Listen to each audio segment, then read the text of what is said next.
Good evening, ladies and gentlemen, and welcome back to the NXTGEN Racing iRacing GT3 Championship Season 2. And tonight marks round 2 of the championship, the 12 rounds, of course. And whereas we were last time at Daytona, we've now moved from the United States to the United Kingdom for the round at Donington Park GP layout. The old venerable Grand Prix circuit, known by many, particularly in the United Kingdom, as the heart of British motorsport. And indeed, we are here for some classic racing tonight around a circuit which has been the bane of many and also a home to champions as well.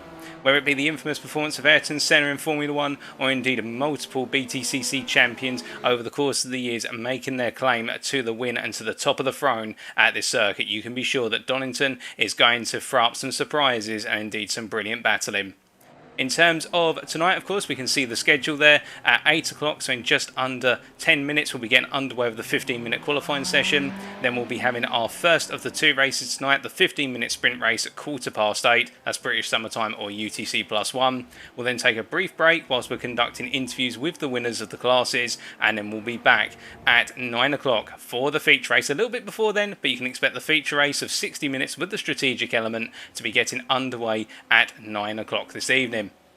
Now, of course, this would not be possible, this series, without the involvement of our main partners, Apex Racing Academy and also Next Level Racing. And speaking of Apex Racing Academy, let's introduce them.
To the circuit, we've also got Next Level Racing. Founded in 2009, Next Level Racing is the world's leading simulation brand, revolutionising simulation with its industry-leading product range, with a clear focus on innovation and quality to meet the demanding needs of sim racers.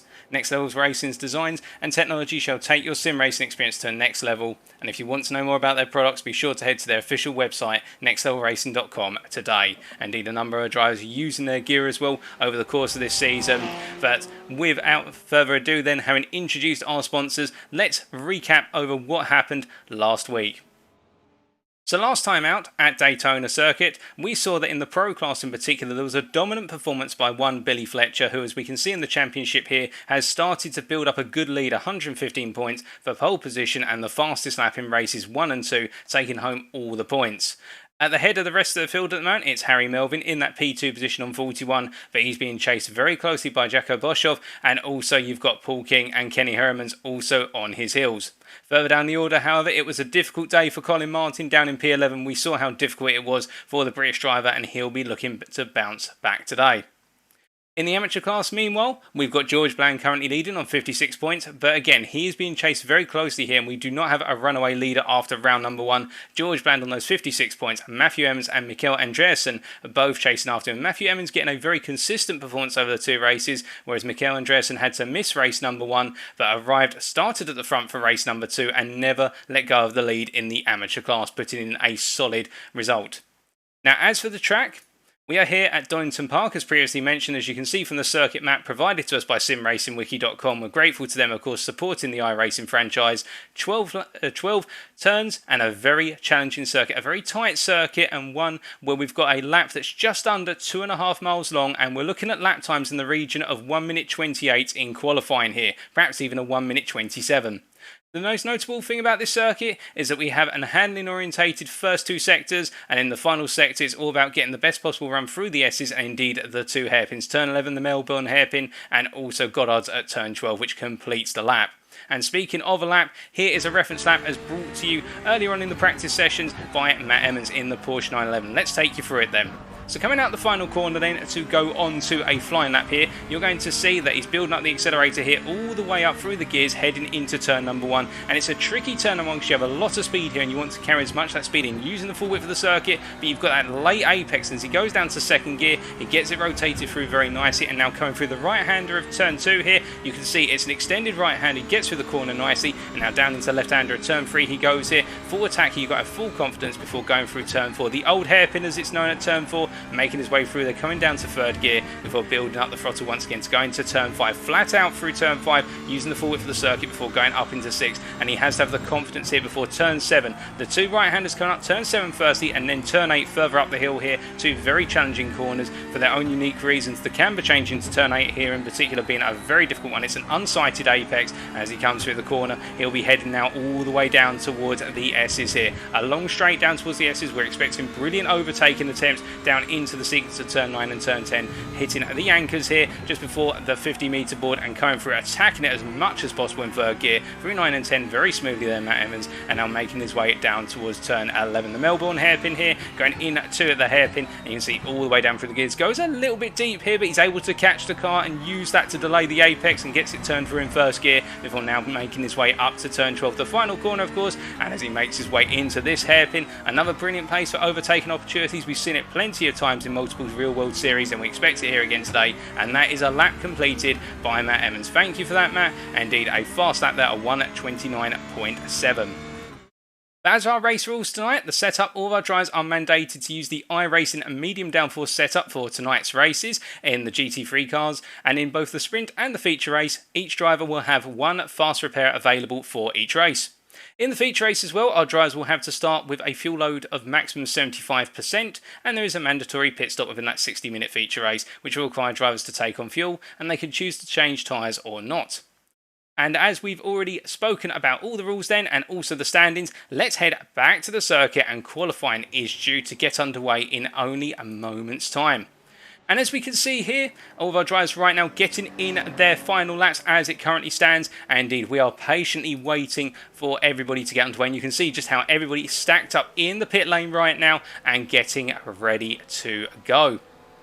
Now, what I can also tell you folks, you requested it last time, you asked us to be able to differentiate on that timing board on the left hand side who is in the pro class and who is in the amateur class. So when you look at that timing board, you see the guys with the green stripe against their name, that means they're in the pro class, and the guys with the orange stripe, they're in the amateur class. And what we can see already, Billy Fletcher there in the pro class, setting a 1:27.837 in the final practice session, and he's right at the front of the pit lane right now doing a fantastic job to set that lap, and he is 3 attempts clear of Paul King. Both drivers of course in the Lamborghini. Paul King here out on circuit right now, making his way around and continuing to get in some more practice whilst he's waiting to go. Meanwhile, in the amateur class, what I can tell you is that Ollie Wayne is the leader of this practice session at the moment. He has set a time, which rather good time here, making his way down into another sequence of corners here. As you can see, he's got the Porsche in front of him, providing him a little bit of an obstruction. That's Navarro there just ahead of him as they make their way through the right-hand sequence. But this is good practice, of course, good battling into what is turn number 7, and that gives them a bit of exposure as they make their way down. In fact, that was turn number 8 there. But as they continue their way down, now heading into the S's, we can see that Wayne got past what was Navarro Dabova there, the N Dabova, the younger member of the Dabova family at the circuit. Of course, we've got the Dabova family here. We've got Navarro the son racing in the amateur class. That's the Porsche driver behind here. Here's Navarro, you can see him. And then we've of course got his dad, Jeremy Dabova, who is currently in the pits in the pro class. Both of them bringing the Porsche 911. But it is indeed the case right now that Wayne, with a bit of an advantage of 4 tenths over Nigel Stock, the second driver in the amateur class. But of course, these times in practice are very different by comparison with regards to what we can expect in qualifying. As we say hello to all of you in the chat there, we've got Zeronic in the Twitch chat, we've also got Matt Emmons in the Facebook chat, and I believe we might also have Mark Peckett and Neil McClellan also tuning in tonight. We've also got Iron Duck there in the Twitch chat, that's Mikhail Andreasen who's tuning in the Twitch chat, indeed the Ferrari driver with that win in race number 2 in round number 1. We've got 10 seconds to go before we get underway with qualifying, and we hear already that Matt Emmons may be out for the first race as his PC has decided to update at very short notice. Now, for those wondering, why do we classify our drivers as amateur and pro? Well, it's the case that we're not saying that our pros are necessarily paid drivers, but it's the fact that in the practice sessions, as we're about to get underway with qualifying here, it means in the practice sessions and the pre-season testing sessions, some of our drivers had a much higher set of lap times and indeed overall performances compared to others, and that is what told us the difference in terms of segregating our drivers into the pro and the amateur class. Also their iRating being very important, as we can see everybody charging out the pits right now, and we will very shortly be back with the qualifying session.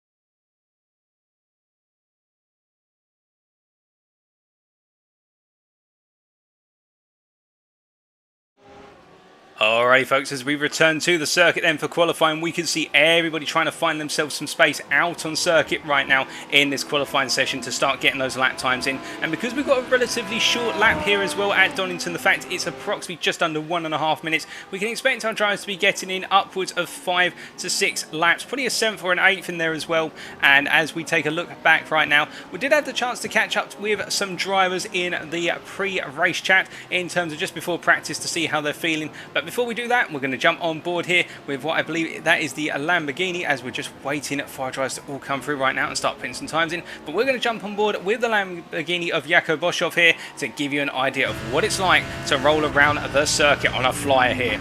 So Boshoff going into turn 1 here, getting very nicely hooked up there. The Lamborghini in front of him actually getting a bit of a wrong and an error through turn number 1, and now coming down to turn number 2 and flying down through the corner as quickly as possible.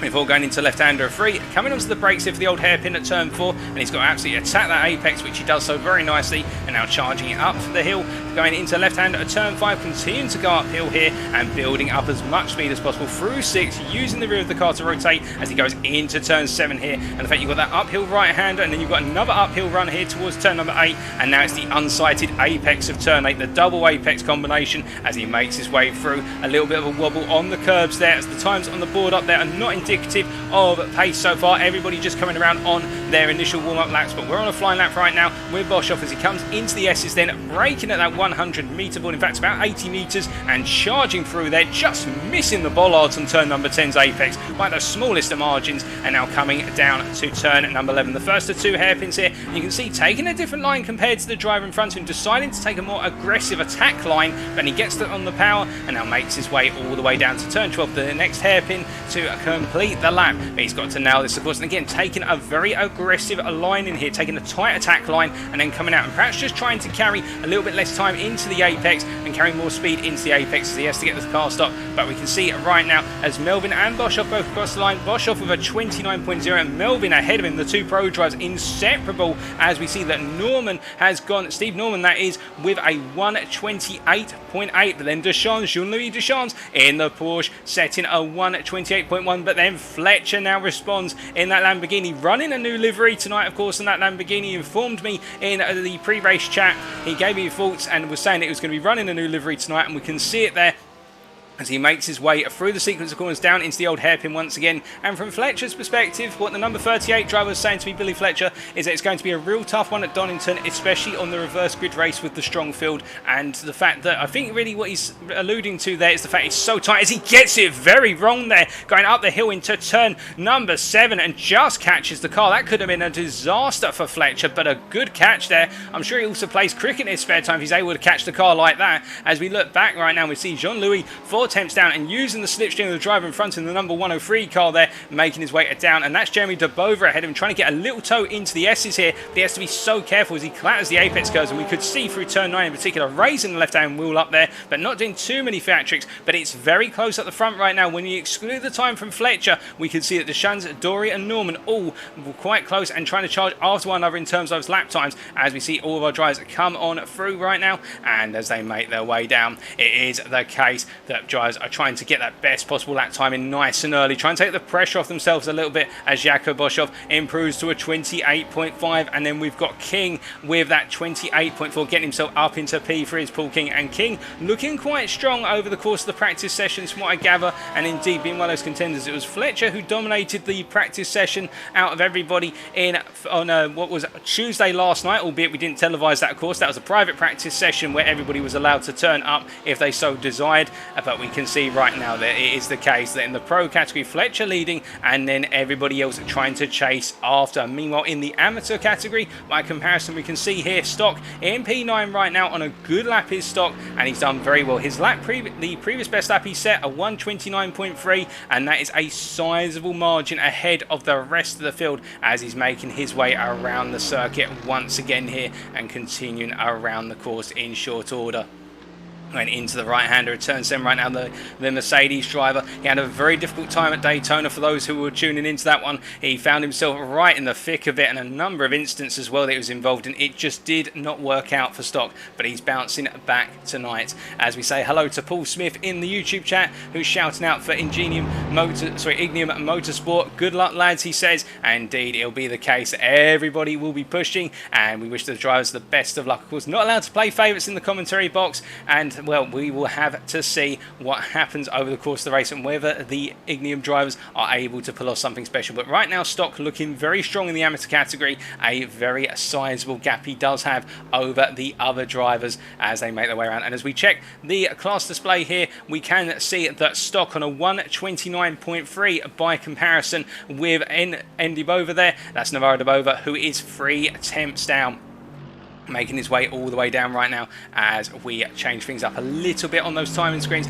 And we can see that is the timing gaps right now purely for the amateur class. It's the fact that Stock with a sizable advantage as we look a little bit further down the order, and we can see here we've got Mark Baker in the Ferrari in P5. He's gone down to P6. What with the fact that Batak has just set a 29.889, and Baker now 300ths off of that time, trying to get back into the top 5 for the amateurs. Of course, all of our drivers will occupy I should say the same space out in the grid. It's not the case that they're going to be in that difficult position whereby there'll be all the pros at the front and the amateurs will be down the bottom. It'll be the case that wherever you qualify, if you're ahead of some of the pros, then for the amateurs that's seen as a good thing, and you will be battling amongst them, albeit the points are allocated of course based on a class basis, but the battling on the circuit, you can be battling a pro or an amateur. It's up to you where you find yourself. But Baker right now making his way around the circuit, continuing to push around here as he makes his way down towards the S's once again. And the Ferrari here looking relatively strong, albeit I think this is a little bit of a warm-up lap from Baker,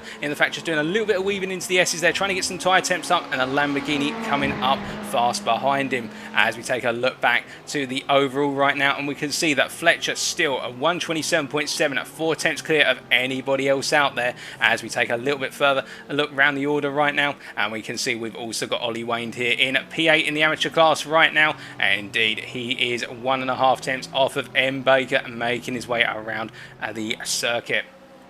As they make their way all the way down towards turn 1 once again does Ollie Wayne there, and we check in with our driver's thoughts. And Wayne didn't have the chance to really catch up with Wayne, but after last week's performance he'll be looking to continue his momentum, I'm sure. A very strong driver in that Mercedes, and we look forward to seeing what he can achieve. Now, one driver who was quite vocal about their thoughts going in tonight was Mark Sykes, the English driver, who was just in the wall very briefly there. I think he's made a little mistake through one of the corners, but Sykes, what was he saying to us prior to the race tonight? Well, what he was saying is is that his goal is to stay out of trouble. Well, being in that wall there may be a little bit of trouble for Sykes, but I'm sure he can repair that, and he'll look to be consistent and hopefully pick up a point or two and not be lost. That is his overall goal, as he's waiting to leave the pits once again after that jump back. We've still got 6 minutes of this qualifying session to go, and right now Sykes in P12 in the amateur class in qualifying. He's just down on Arjan Bakker. Bakker here in P11 in the Porsche 911 as they all make their way around and continue to do so for the remainder of this session. And right now, can we expect those times to get any lower? Can we expect anybody else to get into the 1 minute 27s? Everybody else, bar Fletcher, is in a 1 minute 28 or lower, but what can Bakker do, and what can the other drivers around him do? Who's going to be on pole within the amateur class? We will have to wait and see. Now, another driver we had a chance to catch up with going into tonight was Tom Porter. We can see him here, the number 860 driver here within the amateur class in the Ferrari, making his way right now down through turns 2, 3 and up towards the old hairpin at 4. And Porter, what he was saying to me prior to tonight, was the fact that he's just hoping to stay out of grief and learn and get faster. Hopefully he's going to pick up a few points. His main aim, as always though, is not to make a disgrace to himself, as he's really only just prized himself away from console racing. So he's going into unknown territory in a way, is Porter, as he makes his way through turn number 7 and down towards 8 now, in the fact that he hasn't really been here before in terms of racing on iRacing, so it's all a big learning experience for the Briton as he makes his way now down towards the S's. He's got a bit of traffic ahead and a car coming up fast behind him, and that car coming up fast behind, well, that happens to be the very colourful and not living up to his namesake McLaren of George Bland. It's anything but bland, that livery. As he makes his way for the S's, gets a little bit of a tank slapper, and Billy Fletcher, we just heard, has crossed the timeline. We're 127.6, expanding that pole position gap to half a second in the pro category right now. But it's still the case within what is the amateur category. There is Nigel Stott leading on a 129.3, as we see here that it's the case that Bland all over the back of what is Porter there, and I think they're going to have to give one other space as Porter goes off the circuit there. Now I think he's just decided to move out the way and take to a little bit of rallycross at the last possible moment with 4 minutes of this qualifying session to go. Anything can happen now as our drivers continue around, and we jump on board with Bland here as he's gone on to a flying lap.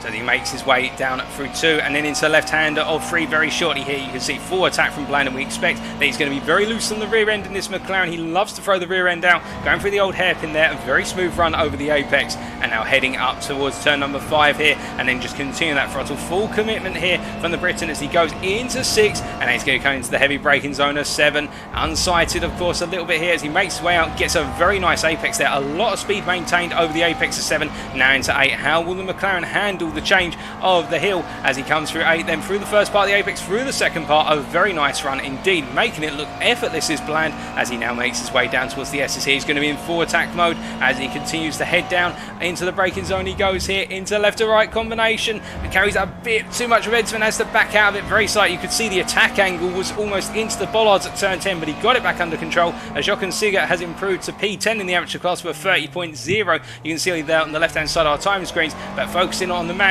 here and now, we can see he makes his way out of the hairpin and heads down towards the final corner here. He's going into turn number 12. He's going to need to nail this. He is up in sectors 2 and 3. Goes a little bit deep initially under brake and a small lock up into turn 12. And as he crosses the line here, what's it going to be from Bland? He crosses, and he does improve in 3 of his sectors, and then across that timeline he goes pole in the amateur class, a 29.0, and now Stock finds himself 2 attempts down. It is going to be the case as we see Bland there taking off the road immediately to get out of the way. I think just celebrating the fact he nailed that, but you have to rejoin safely, otherwise I think our stewards may be waggling a finger or two post-race or even during the races. Meanwhile, we look back to our drivers in the pro category, and we can see just behind there Seegert going past a slow Ferrari who's moving out of the way with only 2 minutes of this qualifying session to go. But I think Bland is absolutely jumping up and down inside that cockpit. That's why he decided to go off at turn 1, as we see Bova here coming on to a lap very shortly, going through turn 11 right now, carrying that momentum round, and then once he's done, in fact, just giving himself a bit of space there, the number 103 driver,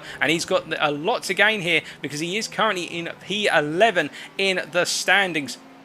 And he's going to have to try and find a way to get himself up into the top 10 of the pros here, albeit risk of battling with the amateurs on the opening laps as he makes his way down now and goes on. And in fact, if we update the screen here to give you an idea of how the classes match up against one another, you can see that as it currently stands, almost all of our pros there right at the top of the timing screens. And we can see here Bova making his way down towards turns 2, 3 and 4 right now. And we're going to stay with the Belgian as he makes his way through the corners. As he goes through the right hand of turn 4 here, keeping that pace up as much as possible and heading through 5 and up into 6 right now. You can see how composed the Porsche is, and indeed a very strong driver here, De Bover, and continuing around his way. And indeed we did have the chance to speak to him very briefly before going tonight, and it was the case. Very happy with how things have gone so far and looking to continue that momentum going into round number 2 as he makes his way down towards the S's here. A little bit of traffic, but moving out his way is the Ferrari there. We believe the Ferrari is moving out its way. It's tucking in behind, so it'll go for one more lap, that Ferrari. But De Bover right now going through the S's, and then he's going to be heading up towards the hairpin. Now we are waiting to see whether this is improvement. Our timing screens show that in sectors 1 and 2 he has definitely improved. Sector 3 and not an improvement here. He's currently on a 28.9. Can De Bover improve and get himself up into the mid 28s? That'll be the big question as he comes up towards the timeline. He was down in sector 3, and obviously the pole lap is a 27.6 set by Fletcher, but I don't think that's going to be able to match that. Let's wait and see what happens as he comes across the timing line here, and it's going to be the case with De Bover. He, by looks of things, it's an improvement, and he improves to P4, a 28.2, a phenomenal improvement, and up to that P4 position, and that is time on qualifying. So everybody who's currently on the lap will now need to finish their lap. As we take a look round, of course, and we can see we've got Paul King here who will look to improve, although he moves out of the way, so this is going to be an aborted lap from King as he does trip over a little bit of traffic here into turn number 7, indeed the number 55 Porsche there, and King getting in one another's way, and I don't think it's going to be happy. That's Deschamps that he's tripping over, but I think it is the case that Fletcher will take pole position in the pro category, and at the moment it is looking as though Bland, unless anybody can touch him, will be taking pole position in the amateur category. So a brilliant job there by Bland in the end, the best part of 2 attempts ahead of Nigel Stock. And to be fair, Stock put in a phenomenal lap. He's parked in the pits, but it was the case that Bland in the end was just able to eke out a huge lap, and we had the pleasure of witnessing it.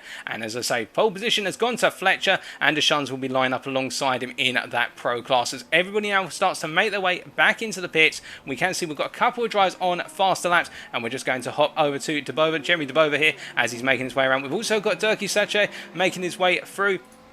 And here is Durkee just coming out the final line, and he's going to be crossing that timing line there, and I'm not sure if this is going to be a major improvement from the Lamborghini driver. It's not an improvement in the end, and we can see we've got Jeremy De Bover here. He crosses the line, and he was improving in sectors 1 and 3, but it's not an improvement from the driver as he crosses that line then, and that I think is going to call time on this qualifying session as Seagate there does improve in the end slightly, but that is it.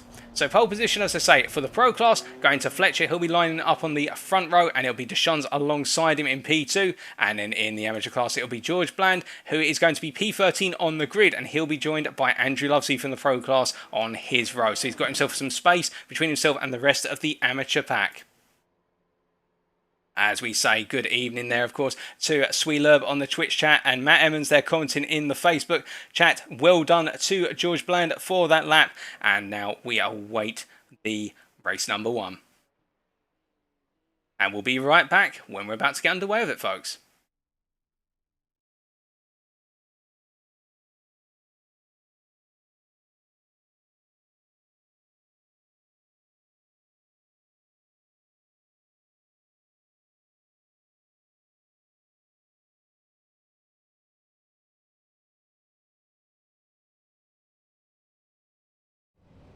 Alrighty then, folks, we return to the grid, which is forming at the start of the S's here, and we can see, of course, as our drivers all populate that grid right now, they'll be finalising their setups here. Although it's a sprint race in race number 1, 15 minutes, not the case of saving fuel. You've got to go 4 tack all the way through, but here is how they all line up. On the front row, on row number 1, it will be Billy Fletcher with that 27.6, and alongside him will be Jean-Louis Deschamps. Then on row number 2, it will be Jaco Boshoff, and alongside him will be Jeremy De Bover. And then it will be Harry and Melvin in P5 on the third row, and Paul King alongside him. as we are just waiting for the drivers to get themselves on to that timeline. But we can see then we've got Kenny Herriman's there in P7 starting off the full row, and it'll be Ben Hicks from the Ignium Motorsport team joining alongside. And then in what is P9 or the start of the fifth row, it's Jamie Dory and Stephen Norman there, and then it'll be Colin Martin and Dirk Bounce, the two pro drivers who are going to populate row number 6. Colin Martin a bit further back. Indeed, we can see him. Well, unfortunately, our camera can't get too close to him, but he is there, I can assure you. He's in amongst those cars as we're just waiting for a few more drivers to get themselves set up and ready to go.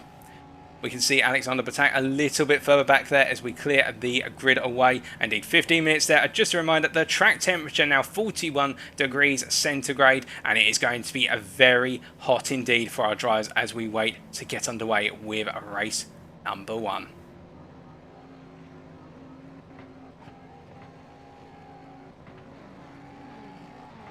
Now everybody just counting down here as we're going to be getting that rolling start procedure underway any second now. We can see there Fletcher and Deschamps then are going to be taking this way, the safety car at the head of them, and they're about to pull off that timing line. As we also say hello to Slackjaw91 Hussein there from the YouTube channel who's supporting the Ignium Racing guys. It's good to see people tuning in as always, and feel free to let me know in the Twitch chat who you're rooting for in the YouTube chat or the Facebook chat. Remember, this is being broadcast on 3 different media as Ollie Wayne has jumped to the pits right at the start of this race. So Wayne, I think, out of the race before it's even begun. The amateur driver all the way down, although we'll have to wait and see what's happened there as they make their way out of turn number 11. You can see it's going to be a very gradual start here, and I'm hearing that Navarro de Bova has had a little bit of an incident. What's happened here for Navarro de Bova before we even get underway with the race? Well, it's just the case, I think, a little tap on the back of a driver there, nothing too serious. So as the safety car is going to peel away very shortly, we are going to see Fletcher take us away as they make their way out of the final corner, and it will be the rolling start very shortly. So it's go, go, go as they immediately come attacking out the corner. You can see that Deschamps getting the better run by comparison with Fletcher, and Deschamps is going to be ahead into turn 1 here. Fletcher looks to the inside, and on the cold tyres you can see neither driver wants to be too assertive here, although Fletcher does send it up the inside and regains the lead for the time being. They come down towards turn 2 here, and we can note how the fact that Deschamps is not going to let go, and Jaco Boshoff in P3 as they follow through here. We can see that Jaco just behind the two Ignium Racing drivers of Boshoff and Melvin a bit further back. We can also note that, well, we've got a major incident further back. We've got cars scattered everywhere behind, and we've got multiple drivers off the circuit right now. There has been a major incident as there's positions being traded left, right and centre here, and we're just trying to see what has happened as we know that Billy Fletcher all the way up the front right now, but a number of drivers have dropped down the order very quickly as we can see that Fletcher right now holding on to that P1 versus Deschamps, and then it is Boshoff behind. He's got a lot of pressure though from Harry Melvin, and I can tell you we'll take a look at that incident very shortly as Melvin on the inside, and Boshoff, he can't find a way past, can Melvin? In fact, Melvin has found his way past. He's gone around the outside and he's got it done. Has Melvin up into P3 and pressing his way down towards P number 2 ahead of him. That's Deschamps just ahead as we see a Boshoff behind right now will have to wait his turn. Meanwhile, Sachet by comparison in that P11 position following round right now. As we can see, we do seem to have that timing line glitch again on our screen, saying that a lot of drivers are out, folks. We are going to try and get that repaired for race number 2. But right now, in terms of one lap being down, it is Billy Fletcher leading the field 8 tenths ahead of Jean-Louis Deschamps. Behind him, it's Harry Melvin making that move on Boshoff down into the S's on lap 1. And then we've got a small gap to Jeremy de Bova here in P5. Behind him is Paul King, and then we've got Ben Hicks in P7, Jamie Dory in P8, then Colin Martin in P9, and then we've got Lovesey in P10, Dirkie Sachet in P11, and then we've got the first of our amateur drivers of George Bland here in P12, and a good mile away from the other drivers around it, making his way down in towards turn number 4 right now. And we can see that Bland really getting a move on here as we seem to have again a number of drivers being bounced back and forth on that timing screen here, and we will try and get that result shortly. But we can see Navarro de Bova definitely not a lap down on everyone else right now. He is down in that P13 position as we look up front, and we can see that Bland in P11, and I think Jamie Dory here has had a run off somewhere. In fact, Dory has gone off and the Audi driver has made a mistake, and you can see the rear spoiler of that car mangled as well. He's made a mistake out of turn number 7 as they go round through 8 right now, and that is, I believe, as they make their way through here, and we can see that our time screen being updated. Dory having a disaster. He's got a BMW in front of him right now, but who is that BMW in front of him? That does not look to be Colin Martin's machine. We will wait and see who that is as they can make their way through. But Dory with that incident, I believe that is Bataka ahead of him right now as we look a little bit further down the order. And indeed it is. Well, we can see here we've got Bakker here battling with Jochen through turn number 11 as they make their way up towards turn number 12 once again in towards the second of the hairpins. And it's going to be Sigurd versus Bakker as they go into the hairpin. And Sigurd's going to try and go all the way around the outside to hold on. But it's the case. I think Adrian Bakker was just able to hold on to the position. And now, of course, Sigurd has to be very wary of the fact that he will be under attack as they make their way into turn number 1 once again here. They charge into the corner, making their way through, and we look a little bit further down the order right now and we can see that meanwhile it's Nigel Stock who is all the way down in P28. A very difficult time for, well, P29. It's a difficult time for Nigel Stock as he gets it very wrong out of the S's there. And let's take a look back up towards the front right now, and what I can tell you is that Boshoff has fallen away from Melbourne to a degree as they make their way into turn number 8 here. And it's the case that Boshoff having a difficult start after Melbourne got the move on him. And let's take a look back at that major incident that happened on the opening lap, folks, because there was a major crash and a lot of drivers went off on lap number 1. And we believe it's Kenny Heremans who was heavily involved in this. Now, Heremans here, the Belgian, making his way down to the corner. And in fact, it was the Lamborghini there who got him on the inside into 2. And there was contact. And then everybody had to quickly slam on the anchors or take evasive action and just got caught up in that. So that was how the incident occurred. Heremans being tapped by the Lamborghini there, the Ignium Racing Lamborghini. And we look back up towards the front and we can see that whilst Fletcher has run away, it is the case that Deschamps right now got increasing pressure from the 2 Lamborghinis behind. As behind them we have got, you can see in the rear of your camera shot there as they come out the final corner to go onto lap number 4, we have got King getting closer to the back of Hicks here. He's been closing as King against Ben Hicks for the last couple of laps, and he's continuing to put that pressure on as they make their way out of 1 and head down towards 2 right now. And as they make their way down towards the corner here, it is the case that King will be trying to find a way through, but I don't think he's going to be able to find it for the time. He's going to have to wait and be patient here, as we can see that as we look back down through our timing screen. We have heard that Jochen Seeger has had an incident, but meanwhile, focusing on the here and now on the live screen, it's De Bova having to defend versus King, and King is trying every which way to find his way through against the Porsche driver here, but there's no way through so far. He did have the run out of 4 up through 5 and 6, but as they head up into 8 right now into the double right-hander here, you can see that King really in that attacking position, but Jeremy De Bova just finding a way to hold off King for the time being. But now they've got the long runs, the S's, and we know the Lamborghini is strong when it's in the slipstream, as I believe Deschamps has been passed for P2. We'll take a look back at that in a second. But right now we can see that King still there, and I'm hearing that Jochen Seeger has had an incident. Let's take a look back at what happened there. This is definitely, there's Seeger, he went off the circuit, and then there was contact, the BMW coming through there of what was Batak at the time, but then also the move for P2 right now, as we see that Melbourne is definitely up there, and also Deschamps has been passed there. How did that happen, you ask? Well, let's take a look back.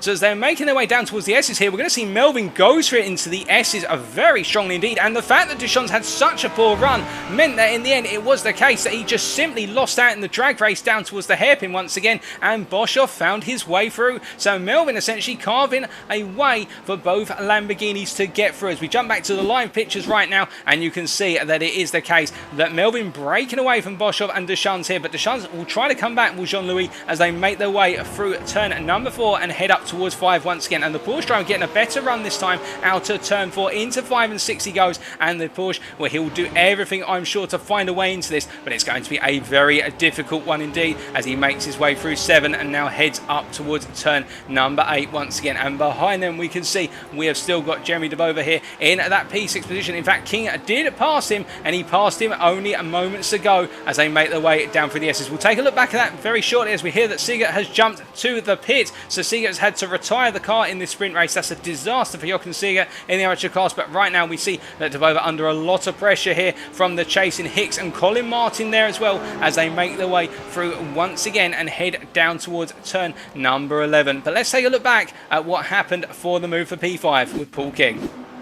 So we can see they were making their way out of turn 1 here, and King just had the better run out of 1, and in the downhill rush through 2 and into 3, the right into left combination, King just simply had the momentum. So he nailed it by having the better run out of turn 1 as they all make their way onto another lap. Going on to lap number 6 now, and we look a little bit further down the order and we can see that George Bland in a very comfortable position leading that amateur class. And we look a little bit further back, we've got Arjun Bakker here coming out of the final corner, and we can see in P12 currently, and then looking looking even further down the order right now. We can see that Arjan being pursued by the wounded Audi of Dory there, and Dory, the car, looking in a very nasty state indeed. Jamie Dory indeed, that spoiler does not look comfortable, and he's trying to fight on all the same, but the pro drivers had a disastrous race number 1 so far. But fortunately for him, he's only got another 7 minutes of this one, and he can look forward to the race ahead as Navarro de Bova is chasing after him right now, and Navarro in what is P14 or P3 in his class as he makes his way there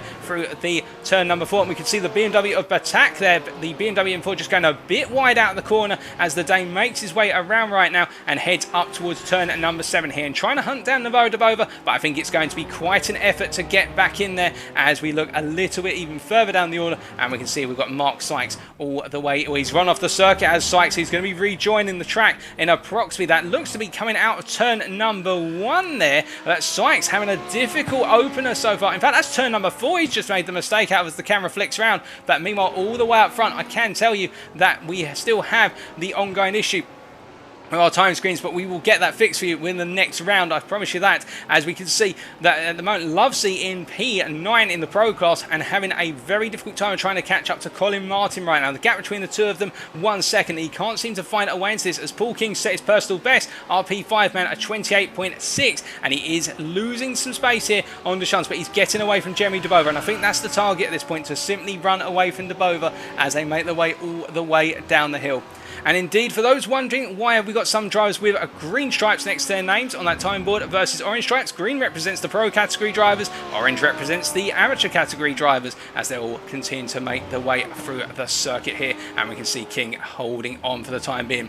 But meanwhile, a bit further down here, we can see that we do have Arjun Bakker down in P13 as it currently stands, and we're going to catch him very shortly for you folks. And here he is, and he is still chasing around right now. He has got past Endabova previously, but he is now on the back of Dory, and behind Navarro de Bova here, you can see he is being closed up to by both Batak and also Norman. Norman, of course, being in that pro class, so he's not in the same group as these guys, but as we ride on board with a gearbox here, as we do see that there is a Porsche off the circuit coming out of turn number 6, and we can see just how much de Bova's pulling away, as essentially Norman going toe-to-toe with Batak right now, and he's got the move done as we switch back to the live TV screen here, and we can see that Norman has got through, but he's cost Batak a huge amount of time in order to do it. And what happened to Van Hohenacker is your big question. We saw him very briefly going off at the rear of the camera. Here's what's happened. So you can see he just went into turn 4, and the rear end, sorry, that is turn number 7 in fact, and the rear end just simply decided to snap on him, and he had to wait some time to be able to rejoin. But right now we can see, focusing back on Norman here, he's getting close to the back of Endabova as they make their way through turn number 12 here, and I think the youngster is just going to look at finding a way to let Norman through when he can, because he's not battling with Norman. He'd love to keep the pro driver behind him, of course, but I don't think it's going to be worth his while in the grand scheme of things, because they're not fighting for the same points pool. And as they make their way through turn 1, you can see that de Bova just simply backing out, but look at Batak. He's got very close right now as Alexander Batak as they make their way down through 2 and into 3. We ride on board with the BMW M4 driver here in the battle for what is P15 out on the circuit, out of everyone, but this is the battle for P3 in the amateur class as they make their way through 4, 5 and then head up the hill towards 6 and 7 here, and you can see Batak just not able to get as much apex speed in the BMW versus the Porsche, but under braking he closes up tremendously here, really going aggressive is the Dane as they make their way out of 7 and up into 8, but going a bit too deep into 7, and as a result that's cost him a bit of time here as he finds his way back into the slipstream of de Bova as they make their way down towards the S's here. We know that the BMW and the Porsche are quite similar in terms of straight line speed in these medium downforce setups, and as they make their way into the S's here, he's going to have to wait another day for looking for that move. But meanwhile up front, I can tell you that Fletcher a sizable way away still, and it is Jakob Boshoff who is now down in P3 still. He's chasing after Melvin. Remember, Melvin and Boshoff both worked their way past Deschamps together effectively, with Melvin creating the space for Deschamps to be overtaken by Boshoff, but Boshoff would love a shot at that position, I'm sure, in terms of taking up the P2, as we see Colin Martin in P9 right now in the pro class and making his way down the hill now. He's chasing after Lovesey, of course. Lovesey just ahead of him in the Porsche 911 versus the M4 of Colin Martin, and as we saw with Navarro de Bova and also Batak, the two cars being very similar in terms of straight line speed, but very different beasts in the corners, and we can see here it's the same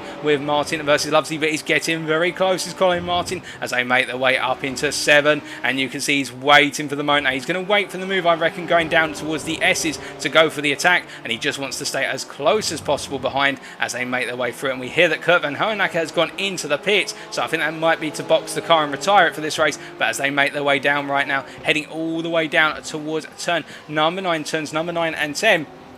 And on the offensive, he doesn't go this time. He instead waits behind, as we can see. Meanwhile, behind these guys, we've got Dirkie Sachet there in P10, making his way around in the Lamborghini, in the very notable livery Lamborghini. Oh, and I say that, Colin Martin's now going for the move into 11 here. So we look away for 1 second, and Colin looks at the move, and he's not able to find it around the outside, but he looks at the cut back into turn 11 here, but he's not able to get it this time as they make their way in towards turn number 12. And it's the case right now. Colin Martin putting huge pressure on Lovesley, and you can see how Lovesley is having to part the car on the braking zone there. Colin Martin having a better run through the hairpins, and now he definitely knows that that is where Lovesley's weak, as they got one more lap to go here. At least it may be 2, depends on whether the pros are able to get in an extra lap. I think they will, because Fletcher's a good way up the road here. But as they make their way around right now, we can see that Colin Martin all over the back of Lovesley here. This is the closest battle within our top 20, and we're going to stay with it for the time being. Martin looking for that P8 position. He looks for it into turn 4, but he just notices he can't get his nose alongside into the old hairpin. And as they come out of 4 and into 5 right now, he loses a bit of time because he had to run wide there. I think he was half committed to a potential move, but realised at the last moment it just wasn't going to fly. But you can see as he makes his way through 7, and Martin just in such a comfortable space right now,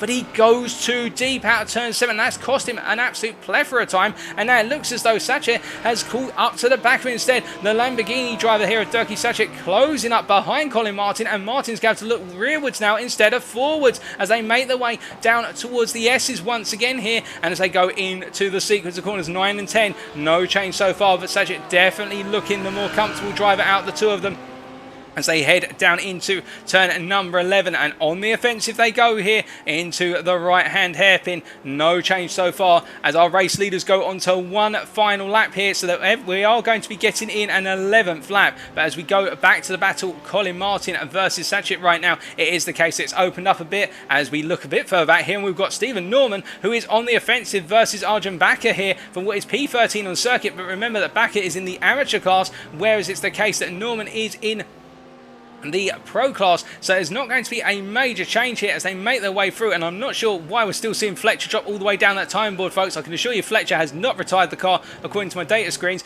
That is a glitch. We will fix that. But looking behind, you can see how Navarro over here having to hold off Attack and Wayne for one more lap. He's got them all over the back of him right now as they make their way then onto a lap number 11, the final one for them here. They make their way around the circuit right now, and it is looking very difficult indeed for Navarro, as he's got a very close haul of the BMW and the Mercedes behind him. This is all for position, of course, in the championship as they make their way into the old hairpin here. And you can see Navarro just going a little bit deep, as meanwhile we have to jump back up front, because as he makes his way through the penultimate corner here, it is going to be a win in race number 1 for the pro driver, Billy Fletcher. He goes into the final corner. He's led it from start to finish, although to be fair, Deschamps had the better run to turn 1, but Fletcher went on the inside, and after 11 laps it will be the win for Billy Fletcher in the pro class, ahead of Harry Melvin here, who comes home in P2 when all is said and done. They're holding off Boshoff and Deschamps in the end. Boshoff in P3, it's going to be Deschamps in P4, and Paul King round off the top 5 there. But coming back to our amateur class by comparison,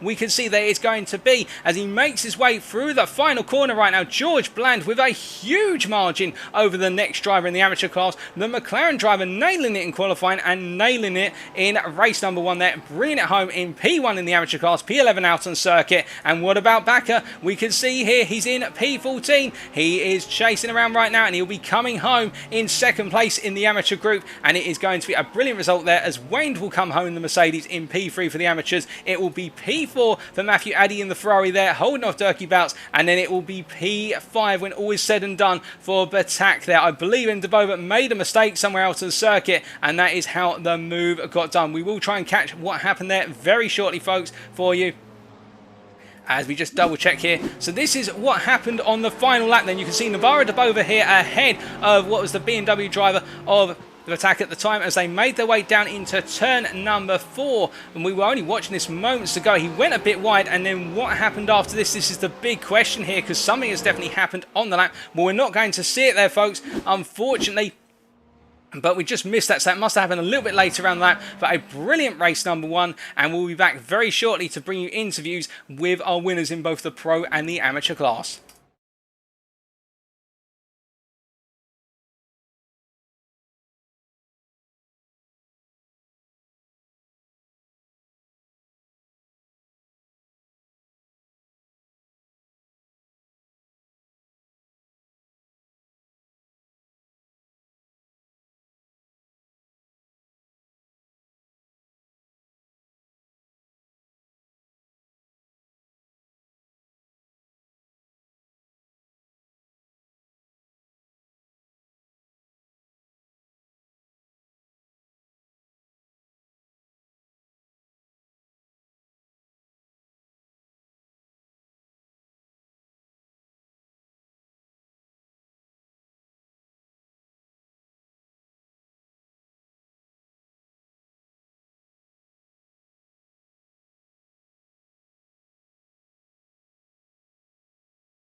Alrighty folks, well we're going to start off with our amateur winner in the sprint race, and that is George Bland. Let's get him in the interview box.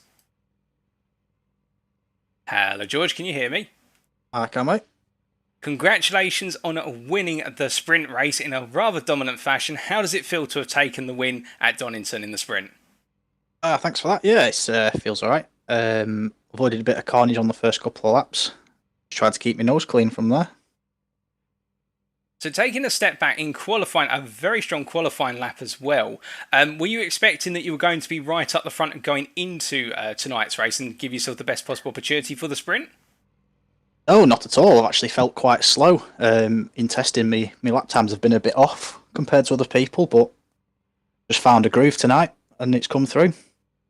Oh, well, that's brilliant to see. And as you were saying about the carnage on that one, we saw it in the replay. It looked as though there was some contact between one of the Porsches and the Lamborghinis, and then everybody concertinaed into the back of that through turns 2 and 3.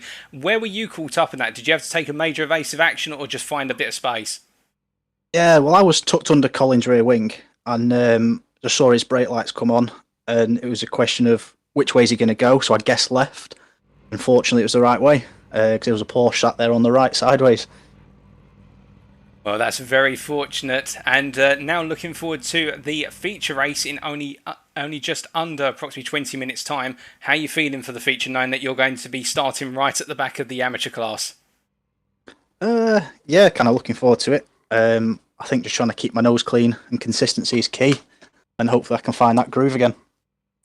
Well, fingers crossed you can, and we look forward to seeing what you can do in the feature race. Thanks for joining us in the interview box. Lovely, thanks for that. No problem, good luck.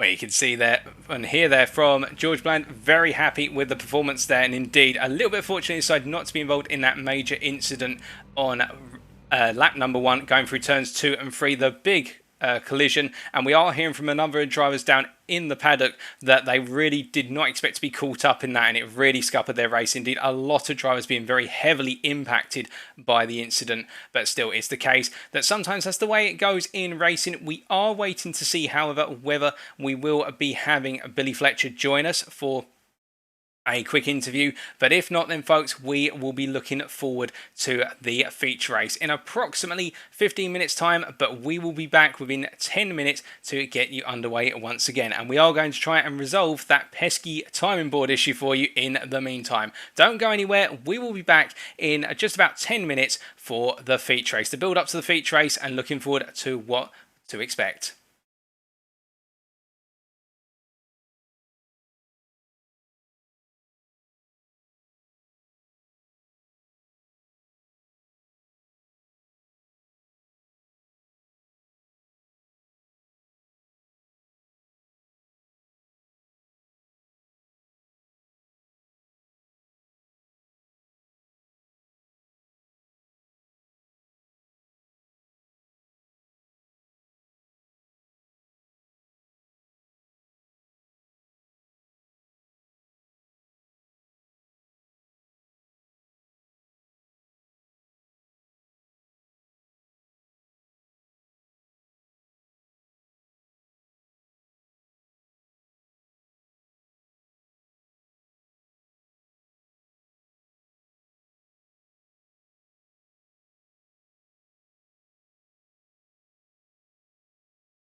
Alrighty folks, we are back a minute ahead of planned, but we are back and getting ready for race number 2, the feature race. We've got a minute of practice remaining before our drivers will be called to the grid to get underway with the feature. Now it's 60 minutes in length, a very difficult race for a number of our drivers, that race number 1, and none more so than Michael Andreasen here. We can see we have got the Ferrari driver right now making his way around the circuit here, heading down towards the S's once again, and he was saying in the interim period with the fact not how he wanted it to go in race number 1. He was caught up in that major incident, and on top of that as well, going into tonight, he was expected it to be tough with the fact it could be a tricky track, Donington, and he's sure the old hairpin will claim some victims tonight.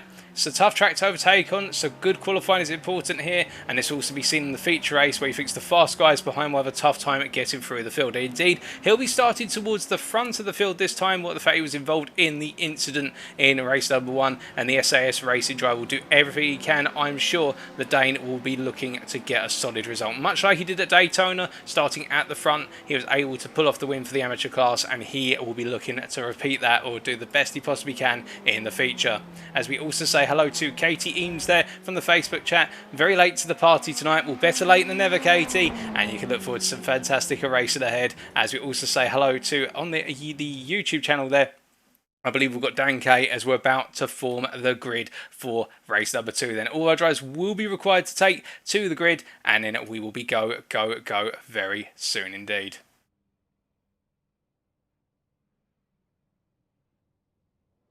As everybody starts putting themselves on to that grid, of course, and we flick over to it, we can see everybody lining up right now.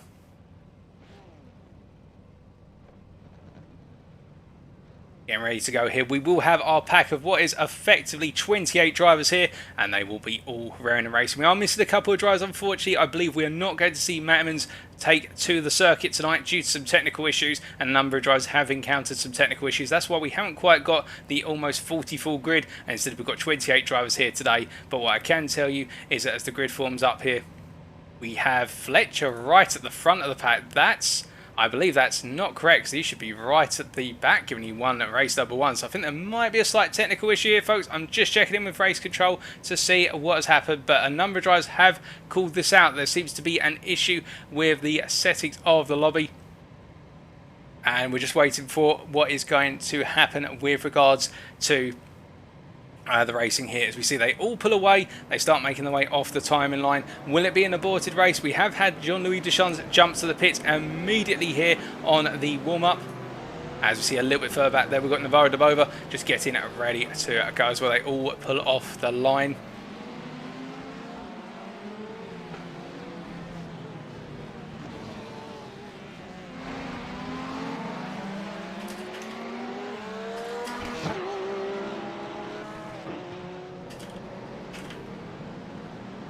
We definitely seem to have a grid which isn't quite what everybody expected here, so we are just waiting for that confirmation of whether we will be lights out and away we go for this one, or whether it will be aborted. But we can see right now Fletcher making his way through that final corner. He's got alongside him Heremans this time as they all come to that timing line. And it's lights out and away we go. It is a green flag, so I think we are going racing here for the full hour, as Heremans gets the better run out of the two of them here, making their way into turn number 1. And as they go through the right-hander here, it is the case that Heremans are right up behind Melvin right now. And as they come all the way down through it, well, it's Melvin right behind him, but Melvin going all the way around the inside into outside here through turn 2 and turn 3 as they come down the hill here. And I believe that everyone has been asked to back out, folks. This is not the race. We have got everybody backing out. So we are going to be having a new session formed very shortly. Unfortunately, I think our drivers are not aware of this right now, and we are going racing. So we are just waiting to see what's going to happen here, but we'll stay with the racing action for the time being, folks, with regards to this. I don't think the message is being got through to anybody right now in terms of needing to back out. So they are just going to commit. And we can see it's Melvin up front with Fletcher right behind him right now for the purposes of the out here as they both clip the apex there at turn 10. They go into that bollard here, and I think it's Herriman's who's just getting position. I think Fletcher's had an off. Yeah, Fletcher's backing out. I think Fletcher has been aware of the fact they need to start backing out of the session here, or he's just gradually creeping along here. But we are going to see some drivers jump to the pits. I think the message is getting through to some that this is not the race, and it will be the case that they're going to have to abort this one. As we can see, Melvin going to the pits. Indeed, everybody going to the pits. So the message has got through. The confusion is over.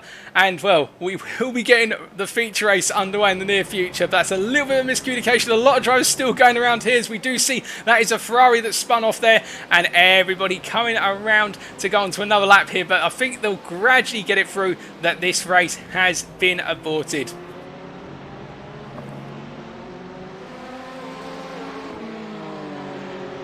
I say some drivers are still pushing around right now, but I think they will gradually get it through to them. But we see that it's dirt bounce up the front at the moment. Indeed, some drivers I think reveling in the opportunity that they get to be right up the front for a brief period of time. They may not find themselves up here immediately, as we've got a number more drivers now coming out of the race. Batak and also Van Hernacker jumping back to the pits. So this will be an avoided race. So you can see many more drivers pulling over here.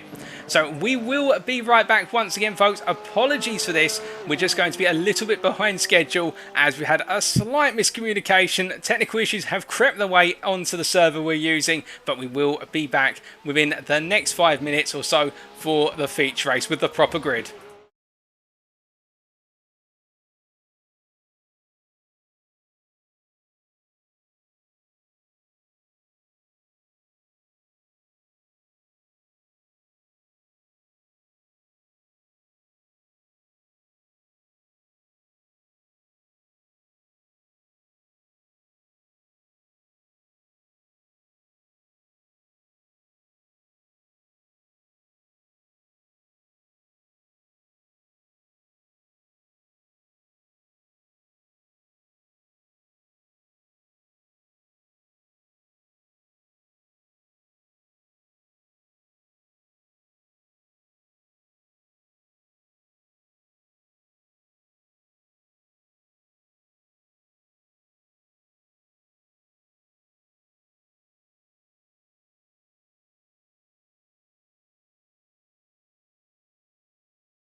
Alrighty folks, we are back once again. Our apologies for everything that's happened. Unfortunately, we had some technical issues which made their way onto the iRacing server we were hosting, and as a result of that, we have seen the need to form a new session, and it's taken some time, but finally everybody is now back and getting ready to go racing once again. Bit of carnage, but we're finally there, and we're currently in a practice session with only 4.5 minutes to go, as all of our drivers right now making their way around. And we can see here we do have Stephen Norman making his way through the S's. And indeed, just a quick shout out once again to our principal sponsor, Apex Racing Academy. You saw their small branding there as we came back to live screens there. Do feel free to check them out, as they provide a brilliant service for those looking to get into iRacing, or if you're already a veteran of iRacing, perhaps you can use their services to just up your game a little bit more. And the same for Next Level Racing. Be sure to take a look at them, nextlevelracing.com, for how you can buy sim racing gear that will take you to the next level. As we are coming back, we do need to say hello to some individuals in the chat. We have got Lee Horn tuning in from Facebook, who's cheering on today. Jamie Dory, the English driver here, making his way around the circuit right now, making his way through turn number 2 and 3. And then coming up to the old hairpin, of course, of turn number 4 in short order. Well, in fact, I think he's already past turn number 4. And we do still have some very slight issues with regards to our screen there. But it is, all the data is coming in gradually. And I believe we may have been able to cure the timing screen bug that we were seeing. We've hopefully stamped that out. And it should be the case that we don't have that issue anymore. And thank you for the technical team for the rapid work in getting this resolved. We also hear that we do have the return of a driver who wasn't able to take part in race number 1 due to the technical issues that were plaguing him, but we will be seeing Matt Emmons on the circuit today in race number 2. He'll be starting from the pit lane because he didn't participate or finish race number 1, the sprint race, but it will be the case we will see Emmons out on the circuit, as all of our drivers are just getting in that final bit of practice. Now, of course, in the feature race, we will be seeing the fact that our drivers will be starting with a reverse grid. So the drivers who finished at the back in race number 1 in that sprint race will now be starting right up the front, and it will be the case that our winners, i.e. the drivers who finished right at the front, so Billy Fletcher, will be starting right at the back. But of course, we also had the likes of Harry Melvin as well as Boshoff there, who will be starting right at the back with it. And the big question will be, how quickly can our fastest drivers sift their way through the field over the course of the 60 minutes with at least that one mandatory pit stop, because they'll need to take on fuel in order to gain the places. And as we've heard from so many drivers, and we were talking about Mikael Andreasen, and we can see the Dane here making his way down towards the S's right now in the Ferrari, of course. A number of our drivers, including Mikael, commenting on the fact that the reverse grid, the feature race, is going to be so interesting because of how tight Donington is, and it means that our drivers have got to really go for those moves. As we see Stock there in the rear of your picture just making a little bit of a mistake coming out of the S's, just getting a little bit of a tank slapper on the rear of the car, but it's seeming to get it settled down going into the turn 11 hairpin. The AOD racing machine there making his way out of the first of the 2 hairpins in the sequence, and he has got behind him the Lamborghini looking very fierce indeed, as all of our drivers are now counting down 1.5 minutes to go before we do get underway with the feature race here, as we see Paul King all the way up the front right now, making his way. When I say out the front in terms of our timing screens there in this practice session, but then Melvin goes a bit faster. And everybody taking that small amount of practice where they can, as we just check in with race control to make sure that everything is a-okay. And it does seem as though everybody is happy as it currently stands. I think everyone's just trying to quickly jump back into the race lobby here. We do apologise for the fact we are running approximately 15 to 20 minutes behind schedule right now, but I can assure you that the racing we've got coming is going to more than make up for the fact that you've had to wait a little bit longer, folks. Just bear with us, we're almost there for race number 2. And unfortunately weren't able to get Billy Fletcher on the line with regards to the post-race interview from the sprint race, but I think he's very pleased with the result, and we'll have to see whether he can carve his way back up through the field in this second one, as we still got some drivers who do need to make it to the grid. We've got a number of drivers missing at this point in time, and we are waiting for them to get out there, but a lot of drivers also in the pits. So it is the case, as we see Bland, they're doing some work on the car as it's raised up on the jacks, albeit the jacks not rendered in as it currently stands. They're all getting ready to go, as our fastest man out on circuit, Paul King, with the 27.911, and that is the first other lap we have seen other than Fletcher's pole lap in qualifying that's in the 27s. And it is the case that I think some drivers just unlocking that pace and that potential as they go deeper and deeper into the race evening, and we are now shortly going to be populating the grid as we get underway then with the feature race.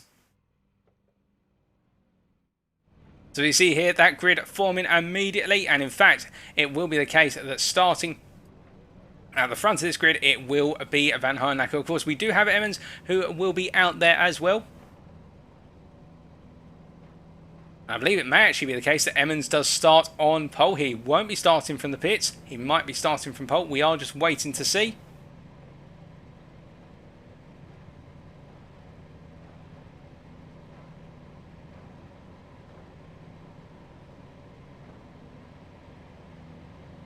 Our grid is currently being formed, but it's Van Hoornacker on that front row right now as we're waiting to get underway, and we can see Andreasen there starting behind in that P3 position, and of course we do have Kenny Heremans there in P12. He's the highest placed pro driver, having a disastrous race number 1, and Heremans will be looking to come back this time. Indeed, he's going to have a good positional start, and it is Emmons who starts in the pit lane, so it's Van Hoornacker who will be taking us around on a lone front row here with Andreasen and Stock behind him on that second row as they're about to get underway, and Emmons is in the pit lane. I can tell you he's waiting to go, but it is Van Hoornacker who is going to lead us away as we update our timing screens here and we get all the data back on screen for you, and all of our drivers are making their way around now on this parade lap and getting ready to go. The safety car will take us to the final hairpin, and then it will be go, go, go, lights out, and away we go for the 1 hour feature here. And there's going to be so many questions to be answered, and the biggest one of all, of course, will be for our pros starting at the back, for Melvin, for Boshoff, and also for Fletcher.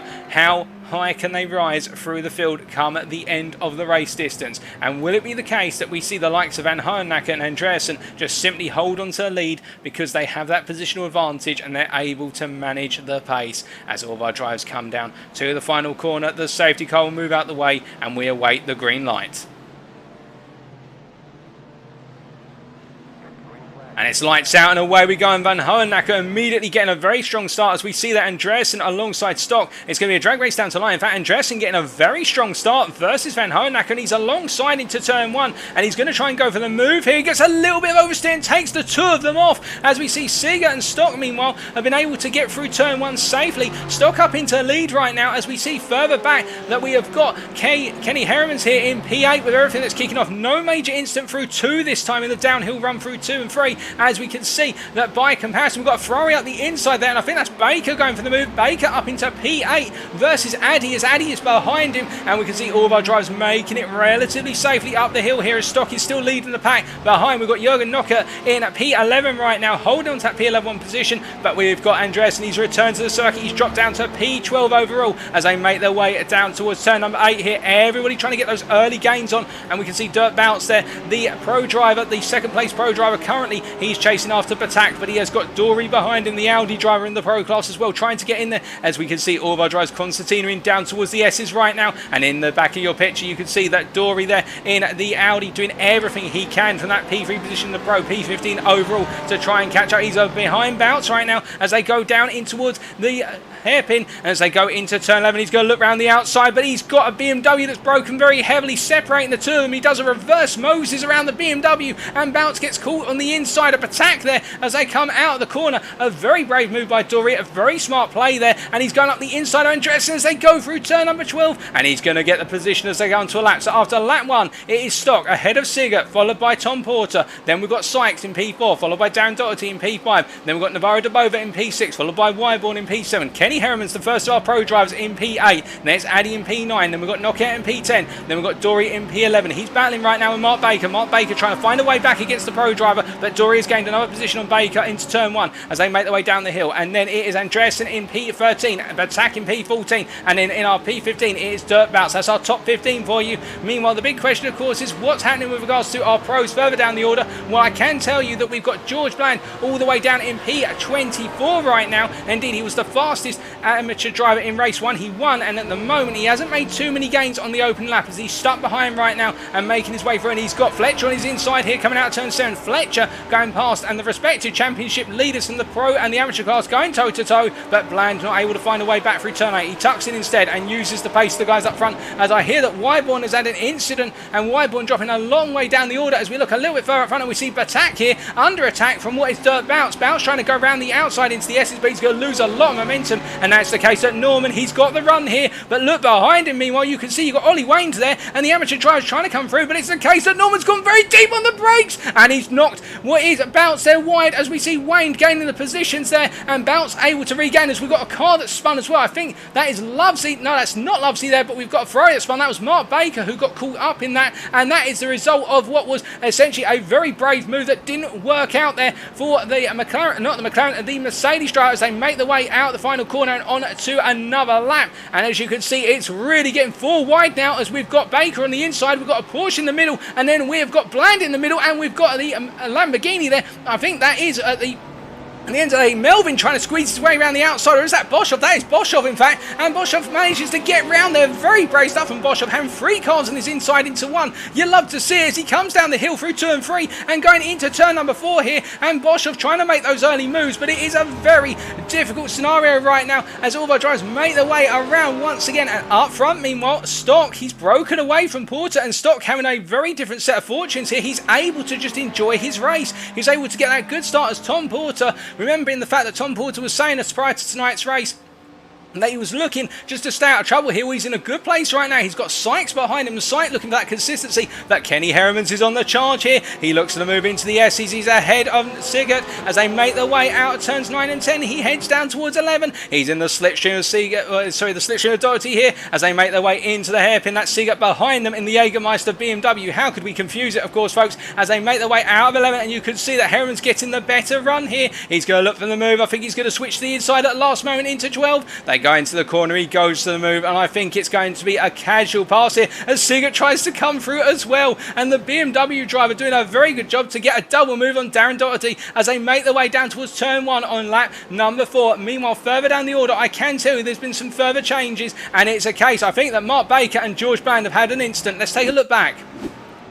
So here is Baker, and then we've got Bland just behind him here as they're making their way down the hill, and I think this into turn number 12, and there's the contact there, and then Bland got hit in the back as they both had to stamp on the brakes there due to the instance. That's what's happened to Baker and Bland. The two drivers coming together in the amateur class, and it's not a good day for them as Van Hoenacker is all the way down, and I believe he's 2 laps down in this race right now as we see all our drivers making their way through. The fastest man on circuit is Paul King. That matters not when we've got him all the way down the back of the order, but we can see here in the battle for P3, Heremans making another move versus Tom Porter. He's up into P3. He's the leader of the Plocos, and I think he wants to try and get past all of these amateur drivers as quickly as possible for the simple reason he'll know the pros are coming through, and the next place pro is Melvin, who's the best part of over 10 seconds down the road, currently just coming up to the S's, as we can see that right now Heremans up into P2 getting the move done versus Sykes, and Sykes under increasing pressure from Porter, but he's gained on Porter as a result of Heremans making the move on Porter. And we look a bit further back, we see Seeger as Porter goes wide at the turn 11 hairpin, and it's the case that now we've got Darren Doherty up the outside of what is Porter on his inside, and Addy's trying to follow through. Addy does follow through indeed as Navarro de Bova also tries to do the same. They're all trying to get the 3-for-1 special versus Porter into turn 12, but Navarro cannot find his way through, and he's going to have to tuck in behind. Just be patient about it as ahead of them it's Addy versus Porter once again. They go into turn 1, Addy on the inside, Porter on the Doherty on the outside, we should say, as they make their way through the corner here. It's Doherty who gives up the position, but I think he's just got to be patient with it here and accept the fact he's going to lose some places, but there's good points on the board if he doesn't fight too hard early on in the race as they make their way down the hill. As they continue to do so, of course, we look a little bit further back, and I can tell you that Ollie Wayne right now in P12, he's under increasing pressure from Harry Melvin behind, but Melvin, of course, the pro driver, and Wayne attacking Knockout here. But remember, he's got to be so careful because he doesn't want to lose the place to Knockout in terms of being right on the 6th of the Porsche driver here as they make their way up into turn number 7. He can't find a way through right now, but Melvin looking very spicy indeed as Sykes has had an off somewhere. Sykes has dropped all the way down the order. He's parked on the apex of turn 7. We're not sure what's happened to Sykes, but we can see right now it's a battle of Wayne versus Melvin. They're drag racing down towards the S's here. Melvin on the inside in the Lamborghini. It's Wayne on the outside in the Mercedes, and I think Melvin's going to make this one happen, whether Wayne likes it or not. And he's got it done. He's up a position, but how much time has it cost Melvin, of course, as he's got Boschoff trying to come through as well right now as they all charge down towards turn number 11. And you can see Wayne going defensive versus Boschoff. He makes Boschoff overdo it into the corner, and Boschoff almost goes off the circuit. He just catches the car in time, and look who's got through as a result of it, or at least side by side out of 11.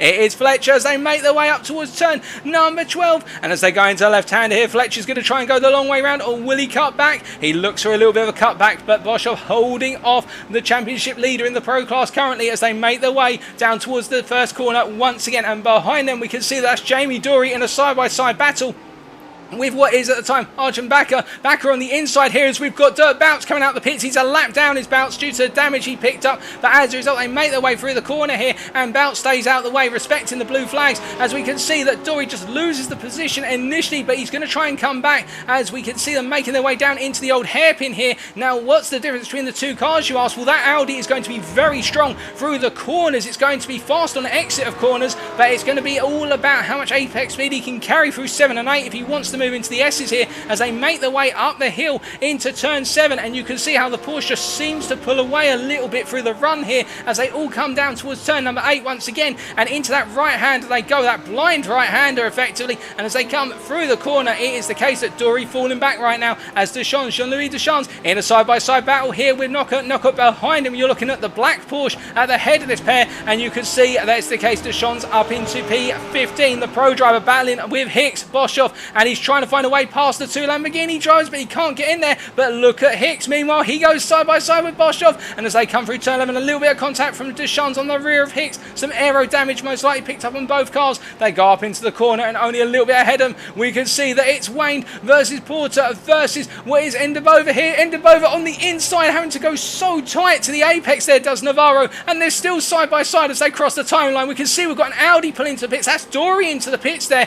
Now is he going for his early pit stop to simply get out of the way? I think that might be a smart idea if he's definitely going for that, but we can see right now Navarro and Porter battling one another, and Billy Fletcher's trying to come through the pair of them here. Billy Fletcher's saying, okay, well don't mind me folks, I'm just going to come right through. He's going to kick the door down and say to his drivers, you want to fight? Feel free to let me through and then fight. As we can see behind, we have got, I believe that's Hicks trying to get through, and we can also see Boschoff trying to squeeze through the mix here, and Boschoff has got past Hicks, and in the process, as we've got a car off circuit, that's Porter off circuit there at what is turn number 5. You can see him just in the brief camera shot there trying to return. Oh goodness me, Navarro's been hit on the rear, and Hicks goes, that's Boschoff goes with him. Boschoff in contact with Navarro and loses all that progress, as meanwhile we can see that Jean-Louis Deschamps in P12 still, and he's chasing after Hicks right now, but there's contact, and we were expecting this to happen. We were expecting it to be so tight between the drivers at Donington, and it is the case right now that the predictions were true from our drivers. It's so difficult to overtake him. When they go for the overtake, they've got to be so sure about it, and we have seen a number of collisions so far, and indeed that was Boschoff losing all that progress, and now down to P22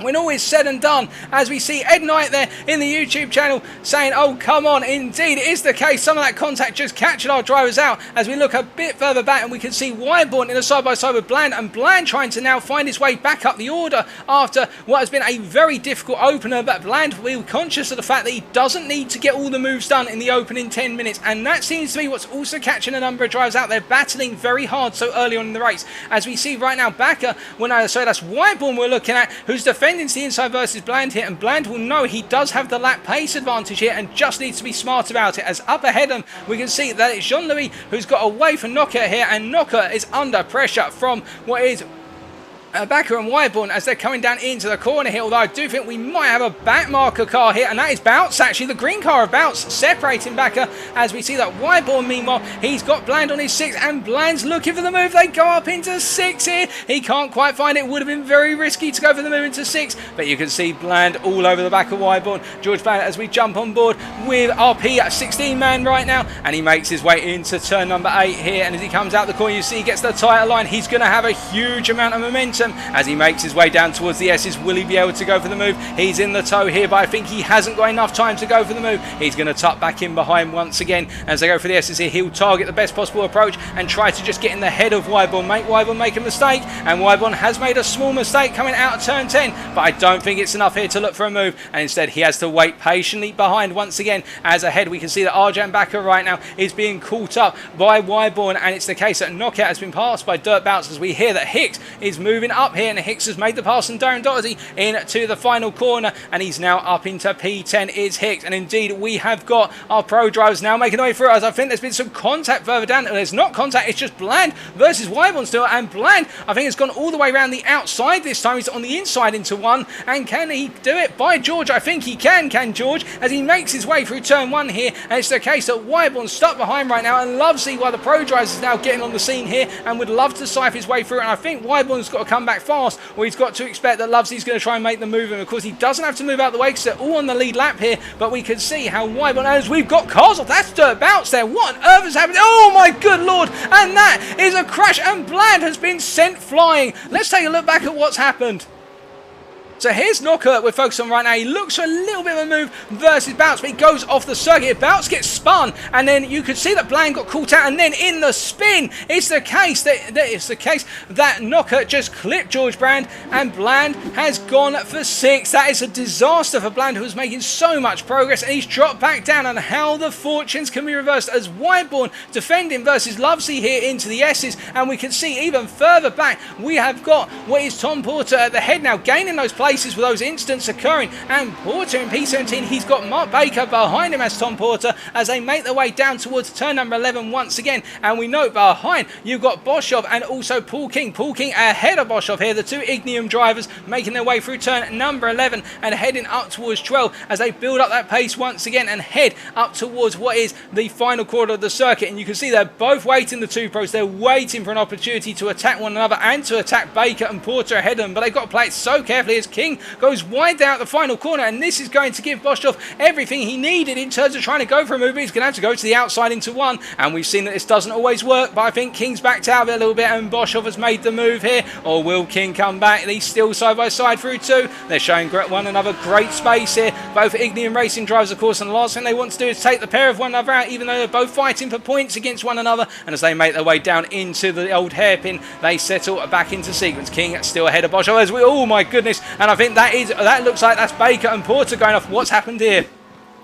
So the head of the camera here, this is Porter. Now, does Porter just simply get it wrong here? He does, and Baker also made a mistake. So both drivers, well, Porter actually stayed on the circuit, but Baker got it very wrong coming out the old hairpin. The hairpin catching them out as we've got a Porsche that's going very slow into turn number 8 there, and as a result, we can see as they make their way out of the corner, I think that's Arjun Backer there. It is Backer, and Porter is up a position as Knockout has jumped to the pits we're hearing here, and our drivers make their way down towards the S's once again. Meanwhile, up front, whilst this has all been happening, Kenny Hermans has passed Stock for the lead. The pro driver of Hermans is now leading the pro category, and behind him is Stock, Nigel Stock, the Englishman, who has had a reversal of fortunes, of course, and is now leading the amateur race here in the feature as they make their way down towards the old hairpin. Now, you're probably wondering, how did that happen? Let's take a look back.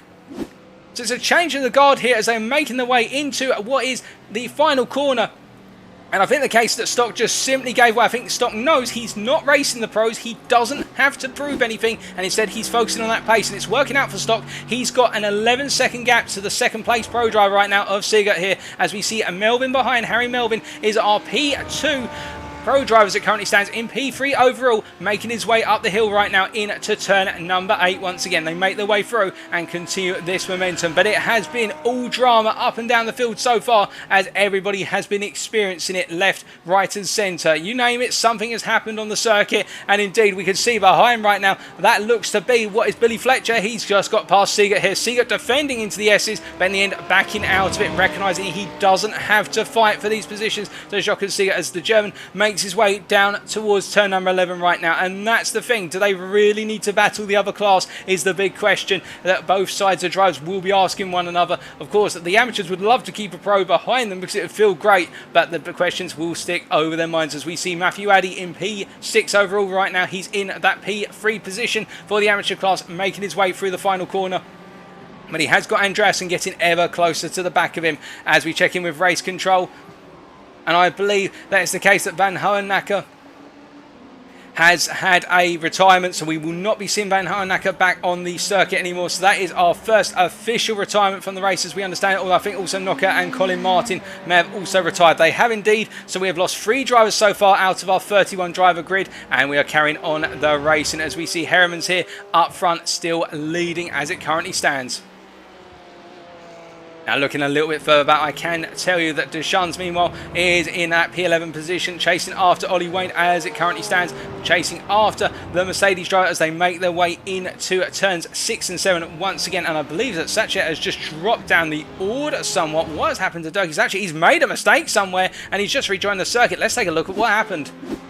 So Lamborghini driver coming out of turn 1, he just gets a bit of snap oversteer and that sends the car flying. So that's what's happened to Sachet as he made his way out of turn 1. We now return to live pictures, of course. We can see that he's got Baker trying to get past him, the pro driver under pressure from the amateur who's making his way in behind Mark Baker there. But behind them they've got Stephen Norman, of course, who would love to get in there. Norman being caught up in that instant, I believe, earlier where we saw George Bland also go flying coming out of turn number 4. And it's the case right now, they're all going to be tucked in behind one another as we see that Heremans and Stock have both gone onto the next lap, onto lap 13, whereas these guys are on lap number 12 still as we look further up the order. And we can see Andreasen right now chasing after Matthew Addy, the 2 Ferrari drivers. We've seen them together on circuit back at Daytona, and we did see some brief battling between them, but they continue around here, and it's the case that Andreasen tucked in behind Addy as it currently stands. And remember folks, we've only seen 18.5 minutes of this full hour so far. We've still got plenty more racing to go, and I'm sure there's plenty more drama to come before all is said and done right now.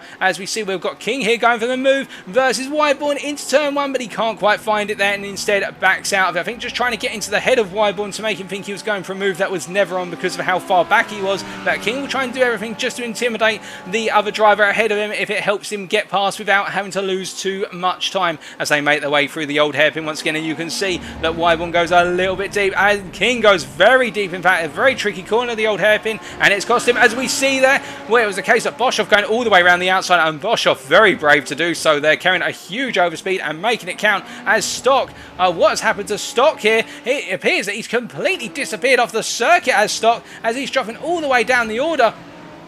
I am not sure what's happened to Nigel Stock, but he is no longer in this race. He is listed as out of the races, Stock. So we've had a sudden retirement for Nigel Stock, who was leading. As we see here, we have got what looks to be Batak. He's under attack here from Deschamps, who's gotten the move done on Wayne's there, out of nowhere. And Deschamps going from very far back in order to get that done. And I think it was a case, it was a bit of a brown pants moment for the pro drivers. I think he thought he might have clipped the back of Batak there. That was literally on the limit of what the brakes of that Porsche would allow. But he got the move done versus what was at the time Wayne there, and he's now up into P10 overall. But of course he hasn't gained a position in the pro race right now. He's just gained a position on track to get closer to the pros ahead of him. The closest pro of course is Hicks, 1 second ahead of him at the head of this little train, as they all make their way around the circuit once again here and heading down towards what is turn number 4 for what is now the 14th time of asking. And you can see Deschamps really trying to push on as the field is starting to open up a little bit now, albeit we've got a lot of racing ahead. I think a lot of drivers will be now settling into the more of the strategy orientation here, as we see Stephen Norman battling with Mark Baker here, and he's going to try and go around the outside is Norman. As they're going to turn 1, Baker's going to put it on the inside. Norman not able to take his racing line immediately and having to back out of the throttle a little bit. And as a result, you can see Baker wanting to come back, but in the end, he has to concede the position as we hear that Mark Sykes has had an off. What has happened to Mark Sykes? It's coming down through 2 and heading in to 3. Now into the hairpin at 4. What's going to happen here? Sights the rear end decides to snap loose, and the car goes, and Bland has to take to a bit of rallycross in order to avoid the wayward Lamborghini here. But as we come back to the live pictures right now, I can tell you that Darren Doherty has got past Sykes as well after that moment. But meanwhile, looking a little bit further up the order, we can see that Paul King, he's getting closer to the back of Wyborn. They're making their way down in towards what is turn number 11 here. Through the first of the hairpins they go, and King is going to make this move nice and simple, safe on the inside. And we can see that Wyborn trying to come back at him, and Wyborn's going to look all the way down the inside here. Wyborn's not giving this up, and in fact he goes very deep as a result, and Wyborn just going too deep there, and rather than settling in. And you can see that as a result of that, Boschhoff has found a way alongside Wyborn here, and I think it's going to be a case that Wyborn's going to try and fight this, but he's not going to be able to find a way through as they make their way to the corner. There's a bit of contact as Wyborn squeezes Boschhoff as much as possible to the outside there, and I think there's going to be a word to the stewards about that one, because he wasn't given any room whatsoever. Literally the minimum room, and a bit of grass to go with it there, and I think he will not be too happy, Boschhoff, as he makes his way now down towards turn 4. Wyborn holding on for the time being, but I wonder how long it'll be before the number 62 car is going to have to give up that position as they make their way through 5 and up through 6 once again. Meanwhile, further back, we haven't spoken about him too much. A lap down right now is Matt Emmons, as he's making it. Well, he's not a lap down. He is chasing after Bova and Backer, but he's a lap down on the majority of the field here. And Matt Emmons, having started from the pit lane and seen all the incidents ahead of him, is chasing down Bova and doing so as rapidly as possible. But we are not expected to see too much of him right now, as we see Bland versus Bounce, and it's the case that Bland has got past Bounce, as we've got a car off there, a Ferrari off, and I believe that is the Ferrari of Tom Porter going off a lap up the road as we come back to our lead lap right now. And it's Kenny Herrmans still leading right now as he makes his way into turn number 4. He's ahead of Harry Melvin, and then it is the case we've got Billy Fletcher who's on the charge here. Fletcher up into P3 overall right now and continuing to chase as they make their way down the road. And as we can see there from Ed Knight in the YouTube chat saying that cars are struggling with tyre heat, it seems late in the race. Indeed, it is a very hot circuit today, and those tyre temperatures will be cooking. As Adam Lewis is asking who's racing, well, we've got a whole variety of drivers here. We've got the pros from Herrmans down to what is Stephen Norman and Colin Martin, although I think Martin has retired the car, and well, Bounce is the last of the pro runners. And we've also got the amateurs. Our highest amateur at the moment is Nigel Stock, and I'm not sure what happened to Stock, in all honesty, folks. We had that temporary glitch where he seemed to just drop out the race, but that was a technical issue. So Stock, as a result, is still in this race, I can confirm, and great news for those who are Stock fans. He's still leading the amateur class, and he's leading it by 3.5 seconds. I think there might have just been a brief connectivity issue there, but we've got that fixed, and we can see all our drivers making their way around as Stephen Norman has jumped to the pit, and I think that may be the case that Norman has got damage on the car. As we look further down here, that is the case that Katie was saying that we should take a breath. Well, speaking of that, I'm going to briefly take a breath as we just got through the first 24 minutes and take a quick sip of water.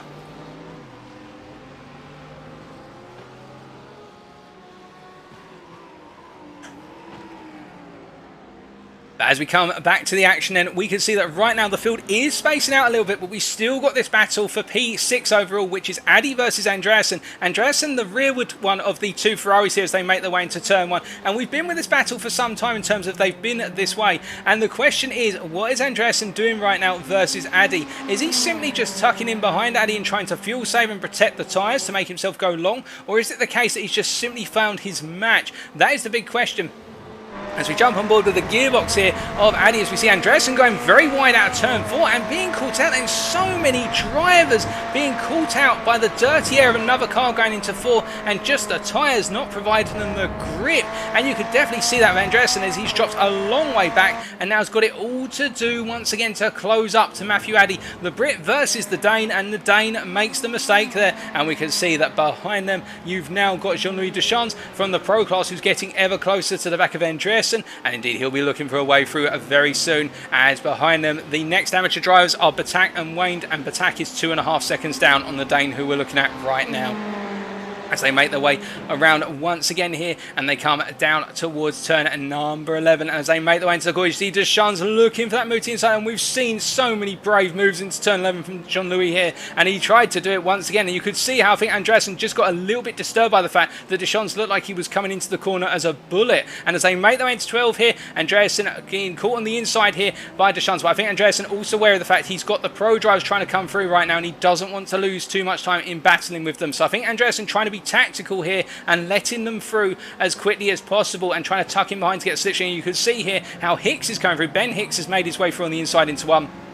And this is definitely now what you can expect Andreasen will do. He will tuck in behind the Lamborghini of Hicks, and he will literally try and hug the rear of it as tight as possible, so that way he's there when Hicks and also Deschamps have to pass Addy, and he wants to get himself back into the battle with Addy by simply following these guys. As we see behind this pack right now, we've got Batak chasing after Andreasen, and also Wayne, who is the further 2.6 seconds back as he makes his way through turn number 5 and up into turn number 6. A bit further down the order, we do have Jamie Dory here making his way around the circuit as well, as he's in P16 right now, and he has got what is Jeremy Debova just ahead of him, the two pro drivers. And again, Dory in race number 1, we saw how wounded the Audi was, a broken spoiler, but this time as they make their way through turn 5 and up into 6, Dory having a better run here, and as he makes his way into turn 7 behind Bova, can he find a move? He can't find it this time, but he's getting very close to the back of Jeremy Debova, and in fact Bova I think just tucking out the way here. I think what Bova is recognising is the fact that Dory is the faster driver at this point in the race, and he doesn't want to battle. This may be a tactical move because it looks like he literally lifted off the throttle there and didn't try and fight it,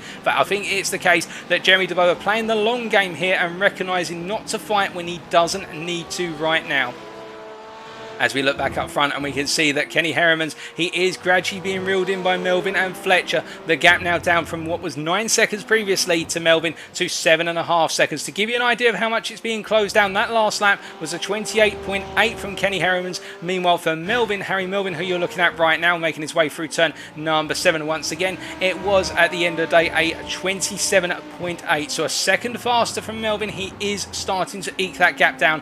Billy Fletcher, meanwhile, to give you a comparison here, the fastest man at this circuit tonight in terms of 1 lap pace, a 27.2. So Fletcher is getting a move on now. He sees P2 and P1 ahead of him in the pro class, and he wants those positions. He wants that win. He will not settle until he gobbles up every single point available to him. And indeed, it is a feast, and he wants to gorge himself on it as he makes his way into turn 11. And you can see the aggressive stance of the Lamborghini as he turns it through. Melvin just simply taking a more gradual stance, but Fletcher definitely on the attack right now as they make their way into turn number 12. And we hear that Addy's just had an incident here. I think there's been an incident with Addy as we take a look back what's happened to the Ferrari driver. So he's coming down to the S's here as he makes his way into the corner.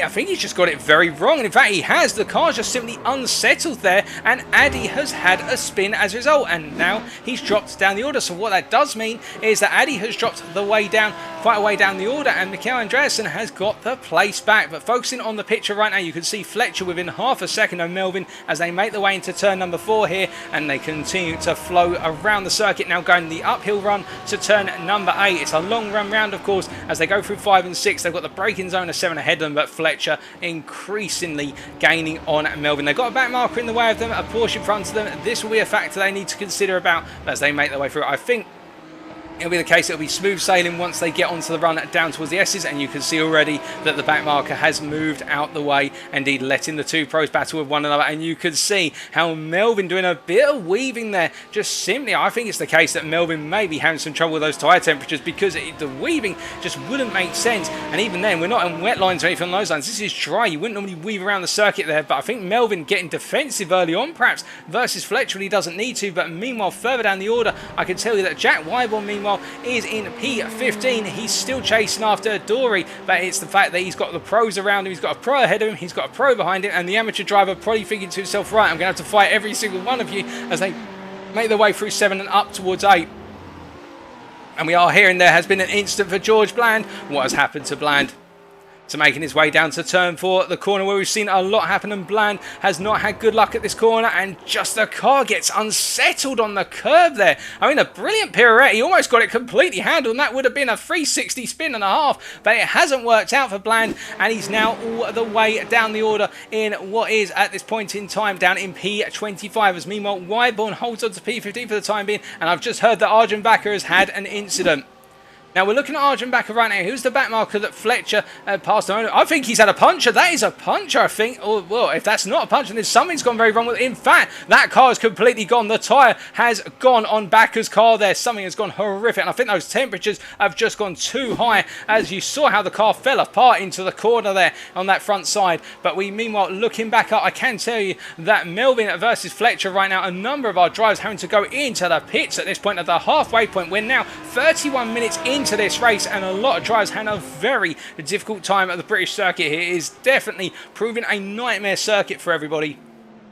As we can see, they In Gear Motorsport on the YouTube channel supporting Harry Melvin, and they're happy to see that Melvin's doing well. He's under a lot of pressure right now from Fletcher, and we know that Fletcher has been inching that gap down lap after lap, sometimes much bit more aggressively compared to on other laps, but right now really gaining. But to be fair, the two of them are catching up to Heremans, who is now 6.4 seconds ahead. But Heremans, to give you an idea, on that last lap, a 28.1 for our race leader, who you're looking at right now in the Porsche. Meanwhile, for Melvin and Fletcher, their laps were 27.7. So I think it's the case they're now both settling in. They've got a gap to Heremans, which they'll close down on the second stint. That how rapidly can they close it down? Well, they'll be taking approximately 4 to 5 tenths out of Heremans lap after lap here. But Heremans has still got a good gap to play with, and I think the strategy is going to be critical here.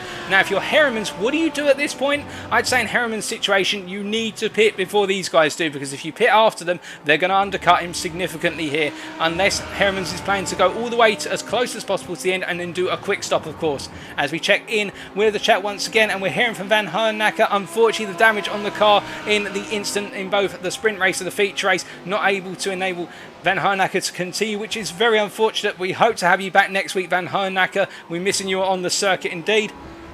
As we see Ed Knight there also conversing with him in the YouTube chat. But meanwhile, we've got the battle going on, and it is the case that Fletcher versus Melvin. Fletcher's got the best run he could out of the S's, and I think Melvin's going to the outside and trying to cut back on the inside for 11. But Fletcher parks on the apex temporarily there just to try and prevent the initial cutback. But Melvin's got a strong run. Is he going to look to the inside into 12, or will he let Fletcher go on his way here? And I think it is the case that Melvin right now will be just saying, go on then, Fletcher. If you want the position, take it, and take me to Heremans here. Let's get the P1 and P2 and take Heremans down to P3, and I think that's what Melvin's going to do for the time being, and they'll battle later on in the race should Melvin be there with Fletcher. But we'll have to wait and see how this plays out, because the Hunter is now effectively the hunted, and they both make their way around on lap number 23 down through turns 2, 3 and 4 and continue on their merry way. And this is the closest battle out on circuit right now. The field has opened up quite considerably over the last 10 minutes in particular, and it's really where the strategy window is now starting to kick in. We saw Matt Emmons coming out the pits just as these guys passed through. Matt Emmons, of course, being a lap down on these guys as it currently stands. You can tell that by the fact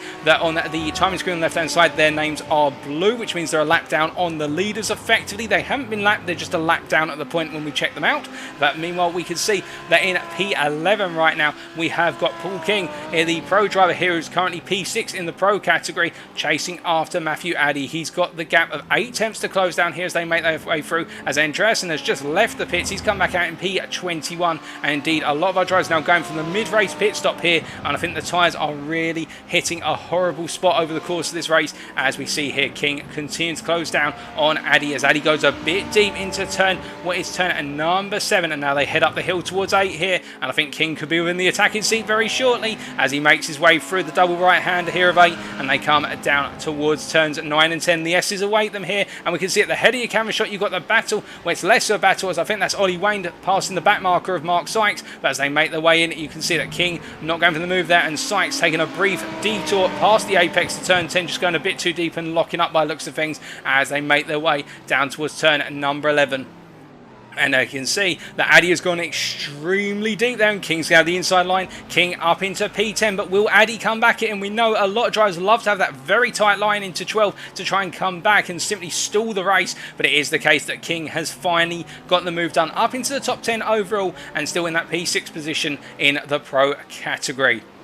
But meanwhile, up front, what I can tell you right now is that Heremans has been reeled in hand over fist by Fletcher and Melvin. Here's Heremans making his way onto the run down to the S's right now, and here's Fletcher leading that P2, P3 pair. As we can see, they've got the back marker of George Bland moving out the way into the S's here, and it's the case he's going to back out completely and tuck in behind as Melvin is staying with Fletcher, and this is something to see, as we thought that Fletcher might be able to break away here, but Melvin all over the back of him as they make their way down into turn number 11 here. And I think Melvin at this point is trying to say to Fletcher, look, we know you're fast, but you're going to have to go a bit faster than that, because otherwise I'm going to be coming back for that place in very short order. As we hear that Mark Sykes has just jumped to the pits. He's had an off at turn number 5, and they make their way then in towards turn number 12. Once again, Fletcher and Melvin, and it's the case that they stay in this position right now, and they have closed that gap down to Heremans as George Bland pulls into the pits at the rear of your camera there. But Heremans under attack, and we can see that in terms of laps right now, Fletcher set a 1:27.3 and then Melvin set a 1:27.2. They are exchanging fastest laps back and forth, and Melvin right now the fastest man on circuit, Harry Melvin behind, but these two incredibly close to the back of one another as they make their way through turn number 4 once again. And this is where Melvin will have that difficulty, of course, of being in the dirty air of Fletcher, and he loses some time as a result of it. As a little bit further back, I can tell you that Hicks right now is chasing after Jean-Louis Deschamps. It's Ben Hicks. They make their way through turn 1 in down towards turn 2, and I think the Brit here is going to have the advantage on the Belgian as they make their way in towards the old hairpin. Will Hicks be able to make a move here? He's a bit too far back for him. I think he's trying to size up a potential move in the near future. As they make their way through the right-hander once again, no change so far, but the pit window is, of course, coming up, and if it's already open, in fact, and the big question will be what is going to happen now. For those wondering, we can see in the YouTube chat there what happened to Mikael Andreasen, who we can see here making his way around in P21 right now. Well, unfortunately for Andreasen, there was an incident much earlier on in the race which saw him go off and indeed fall all the way down the order. I believe he's involved in a collision with another car. We can't recall it off the head at the time, but that's what happened to Andreasen, and that's why he finds himself all the way down here after being up the front in the opening portion of the race. But meanwhile, in the battle for P19, what I can tell you that right now is that Navarro de Bova is into that P19 position. He's got past Arjan Bakker, and I believe Bakker has gone off the track and he's rejoined a little bit behind, and there you can see Arjan Bakker down in P20. Now again, with nothing too major happening right now in terms of drivers getting close, we can see that we have got Addy right here in P11 making his way out of turn number 11 as well. He's after King, of course, but do keep in mind that King is in the pro class. As a result, he's not battling for a position in the championship. He's battling for a position out on circuit and also to one-up a pro, but it's not looking good, as I'm hearing that Melvin has had a major off somewhere on the circuit. Let's take a look at what's happened to Melvin, because he's now 5.5 seconds down on what is Billy Fletcher. So they made their way out of turn 1 here, and Melvin got caught on the curve, on the exit curve of turn 1, and my goodness, he's going to catch the car and simply restore it to the road surface at the entry to turn 3. Now that is a catch and a half, because that could have been absolutely horrific. He's lost the time to Fletcher, of course, but he was lucky to get away with that, and that's down to the control he's deployed in order to keep the car there. As we see Hicks still chasing after Deschamps in the battle for P5 around on the circuit. They make their way around right now and head up towards what is turn number 9 once again. No change as it currently stands as they make their way into this braking zone, and we can see behind them we do have Siegert there, Jochen Siegert, the amateur driver, looking on in P7 as Fletcher sets another fast lap at his personal best at a 27.36, and he's got that gap down to Heremans now to 1 second, but it's not as close as this gap between Hicks and Deschamps. Deschamps the Porsche at the head of this pair as they make their way in towards turn number 12. As they come down to the corner, of course, the question will be, neither driver has pitted right now. And as I say that, Deschamps decides to pit. So this is a strategic move, I think, from Deschamps. It's probably a scheduled stop, but he's also gone early compared to Hicks. And that means I think it will release Hicks. But now Hicks will have the pressure to deploy the best possible lap on the worn tyres as they make their way through turn 1 and down towards 2 and 3. But meanwhile, in the battle for the lead, and this is for the lead of the race overall and also for the Pro class right now. You can see that Heremans has been reeled in by Fletcher. He's been up front for so long, for the best part of 40 minutes as Heremans, but Fletcher is now there. Will he be able to hold on? I think it's going to be a tall order, and with Melvin not there to put pressure on Fletcher, I think Fletcher now has got a nice bit of respite here. Where's he going to do it? Well, I think if it's the case that Heremans doesn't get the best run out of 11, he'll do it into 12 or in the run to 1 here. But we can see Fletcher getting ever closer, and you do have to wonder at this point which one of them is going to pit first. Will Heremans pit and release Fletcher effectively, or will Fletcher pit to undercut Heremans if he can't find his way through? They do have to pit. Neither of them have pitted so far. They will have to take on some fuel in this race, but they make their way onto lap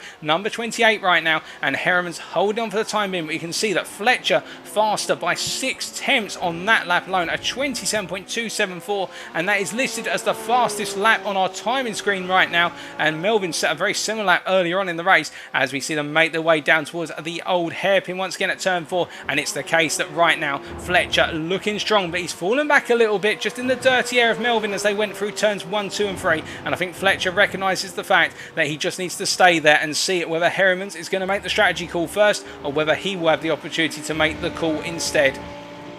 As we're seeing a lot of drivers now making their way into the pits. Alexander Batat, the Dane, has just gone into the pits in the BMW M4. A good position so far from Batat. He was P8 out on circuit, actually P7 out on circuit, as Wayne is now into that P7 position. He's got King on his back, of course, but King, again, battling for a position out in the overall race, but not in terms of a position in the standings of his respective class, as we see they make their way down towards the turn number 4 once again. And Batak has come out the pits, and where has he come out? He's come out in P12. He's got a nice bit of clear track here, and this could give him an opportunity, as meanwhile King in that P8 position, he's all over the back of Wayne here, and I suspect he's going to go for the move, and he's gone too aggressive into turn 7 there. And well, you can see, my goodness, Addy getting caught up in that as well. He's had to stamp on the brakes. Addy just with a small bit of contact, but I think Wayne is going to be absolutely screaming fury about that move from King because of how far back it came from. I think King just made a mistake in terms of judging that and then locked up, but right now Wayne suffering the consequences for it, as he's now down to P10,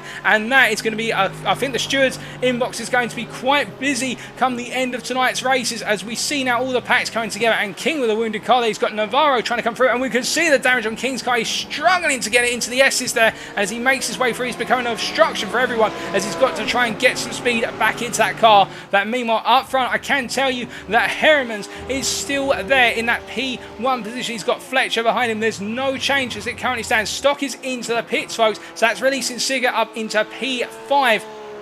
As our drivers make their way around once again, I can tell you that Sigurd has yet to pit, whereas Stock has, as Stock is coming out of the pit. So Stock is effectively, we assume that Sigurd will come into the pits quickly, but it will be Stock who regains the lead in the amateur class. But meanwhile, with that collision that happened, King having to pull the car into the pit with the damage he picked up, and we can see that Wayne continuing around on the circuit right now, and it seems as though the Mercedes has been relatively unscathed with that hit, but as he makes his way down the hill for 2, 3 and 4, we'll see it into the old hairpin if there's any major damage, because we'll see him into that braking zone. The car will wiggle a lot more than it normally would, and he's looking for the potential move here as he makes his way past, I believe that is Navarro de Bova, who's a lap down here, so it's a back mark having to move out of the way, but he's got Deschamps over the back of him, but he doesn't have to worry about Deschamps as Deschamps goes wide, and then we can see that is, by the looks of things, Stock there, who's just dropped down slightly versus Wayne, and I think Stock is just taking his time to build the, well, he's got damage on the car, has Stock. Stock has had a runoff here, and he was in effectively second place overall out on the circuit. What has happened to Stock?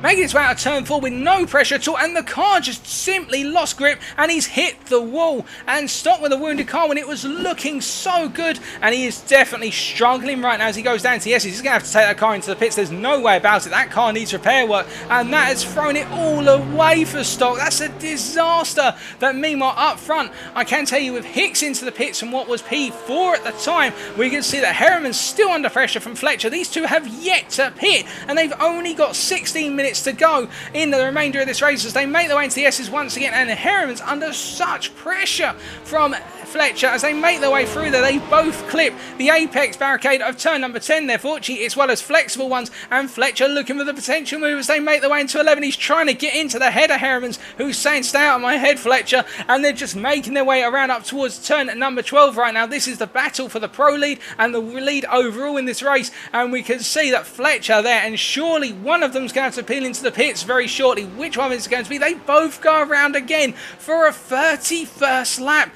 What are they planning? That is the question I'd love to know. Are they both trying to go as deep as possible here and try to get the other one to go into the pits first? Or is it alternative they're trying to see how far one another will go here, as further down the order, Jeremy DeBova right now in P17, making his way out the order. He's on the offence versus Wyborn here, and Wyborn getting a bit of snap oversteer coming out of turn 11. As a result, it's just a case that Jeremy DeBova able to gain the place, and now he's up into that position. We've got George Bland at the back of that pack, but he's a lap down on these guys as Fletcher's made the move. What's happened to Heremans? We've had an off from Heremans. Let's take a look.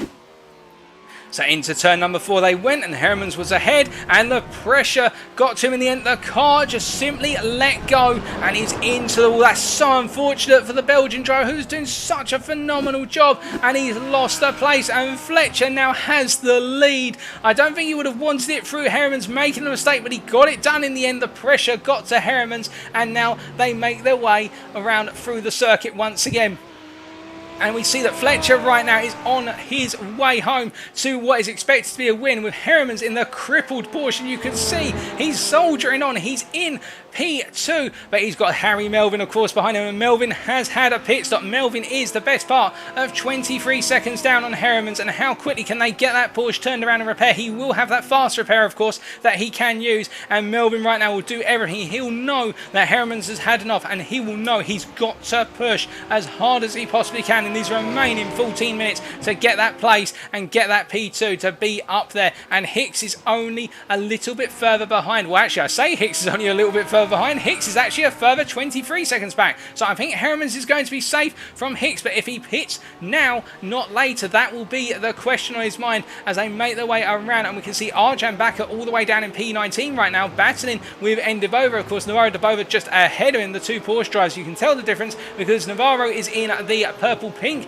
black and white. Meanwhile, it's the case that Bakker is in the orange, black and white car as they make their way down the number 104 car at the head of the pack. That's being Ndebova, as well as they go into the S's once again. They sweep through, and everybody making it through cleanly here. But Donington has claimed a lot of victims tonight as we hear that Sigurd has come into the pits. Now, this is critical in the battle for the amateur win today, as we see Sigurd is in, and then it's Addy who's also into the pits. But the one who's out on circuit right now is Ollie Wind. He's yet to pit as well, and the first driver who has pitted in the amateur group is Batak. I believe, no, Batak hasn't pitted yet, so they're all making their way around right now, and it's the case that some of the amateur drivers are trying to go so long here, and the one driver who would have benefited from all this would have been Nigel Stock, but it's the case it hasn't worked out. And as Sigurd comes out here, Sigurd is effectively our amateur leader because Wayne does have to still pit the Mercedes driver who's only approximately 6 seconds up the road. This is Sigurd's to take home as Fletcher finally comes into the pits from the race lead. And what will Heremans do? Heremans is staying out there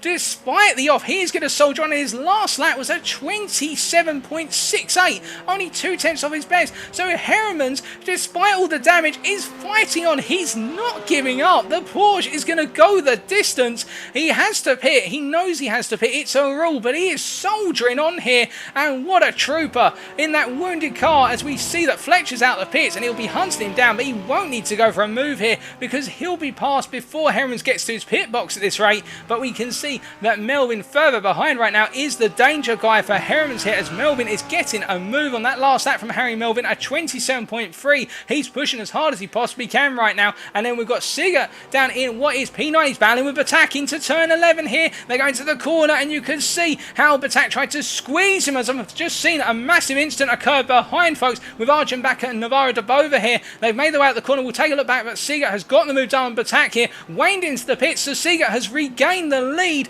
of the amateur class here, as we see that Batak is stuck in behind him. And actually, in fact, my apologies, folks, Batak did already pit, so that was the move for the win. That was the attempt, and now Batak will have to try and come back it. The two BMW M4 drivers will be battling to the end, and he's gone deep as Sigurd. So as a result, Batak's now back into the lead for the amateur class as they make their way down the hill. Meanwhile, what happened, you ask, between Arjun Bakker and Navarro Debova? Let's take a look.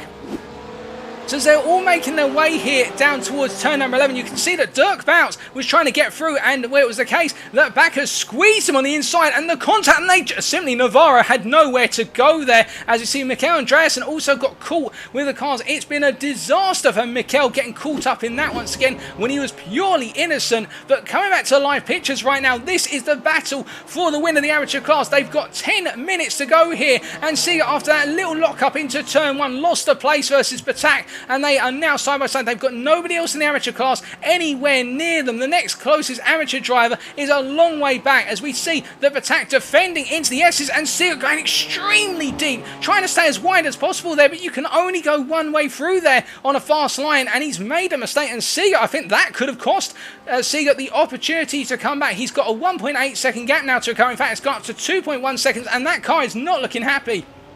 And I think Batak may have done it. I think he may have just got himself the win, but we will wait to see. It's not over until the time closes and that full hour is up and they cross the finish line to a checkered flag, of course, but they are continuing around right now. And indeed, for a number of drivers, as Matt Emmons has just said in the Facebook chat, thank goodness for drop scores, because I think a number of drivers will want to drop today, but definitely not Batak and Seeger right now. This has been a phenomenal run from the pair of them, as Jaco Boshoff is chasing after Lovesey. Now, whilst we do have 10 minutes to go, it's worth giving you a quick update with regards to the classes right now. And what we can see here as we update our timing screen, and we only show you what is our class set right now. As you just give us 2 seconds, ladies and gentlemen. In fact, that's the best we can give you right now. We can see that in terms of the classes, our top 6 positions are occupied by the pros there, 1 to 6. And then you can see how Batak and Seeger sandwich themselves in amongst the rest of the pro drivers there. And they've got a long way down to Wayne, who is in that P3 position in the amateur class. So it really is the case right now, as we switch back to the overall positions on this circuit, that Batak and Seeger in a well done, and Boshoff trying to find a way past Lovesey here as they come against the back marker of Andreasen. A lap down right now, and he will have to yield in the near future as oh goodness me, and it looks as though they're Lovesey taking it as quickly as possible to get past Andreasen, just simply because he knows he's got Boshoff chasing after him, and Jaco would love an opportunity to get that place off of Lovesey, get himself some more points in the board, as Hicks has just set another fast out of 28.2, but our race leaders, our top 3, are all on 27s. I think Hicks is going to be the best of the rest in the pro class and indeed overall today, but our top 3 have been in an environment of their own, as Heremans is still out on the circuit with 8 minutes to go. He has to pit. There is a mandatory pit stop, but surely he's not going to go all the way round and come in on the penultimate lap. He's coming in. Look at it come, folks. The battered Porsche has soldiered its way all the way here, and this is going to release Fletcher into the win. And I think Fletcher might have had 2 thoughts go through his mind of surely he's not going to go all the way. Well, Heremans has gone 51 minutes, but now Fletcher is back into the lead with only 8 minutes to go. And where's Melvin in all of this? He's just coming out the final corner. Heremans is coming out of the pits right now. It's going to be close here, and we can see as they make their way through, is it going to be Melvin or Heremans ahead as Heremans comes out into the traffic here, and as a result there is a back marker between Melvin and Heremans. That's Navarro de Bova there, who will need to get out of the way as soon as possible as the blue flags wave, and it's the case that Heremans is still in P2 and Melvin is a second down, so we still have a battle for P2 in the overall and in the pro category that's going to go to the end here. It's going to be so close between these two as they see that Dirt Bout moves out the way as well there, making their way through all the corners. And as they come up the hill into turn 7, we can see that Bout's chasing after Endib over there in the rear view picture, but focusing on the here and now. Melvin has got to find a way to close down that gap and get the move on Heremans with 7 minutes to go, as we hear that Darren Doherty has had an off and he's been dropped behind Wyborn as a result of it. But right now the battle for P2 is where we're going to keep our focus as things continue around, and we jump inside the car with Melvin right now as he's chasing after Heremans here. And as they make their way down into turn 11, where can Melvin go for the moves? Well, we know the 2 hairpins provide brilliant overtaking opportunities, but we know how strong that Porsche is in the run off of the hairpins.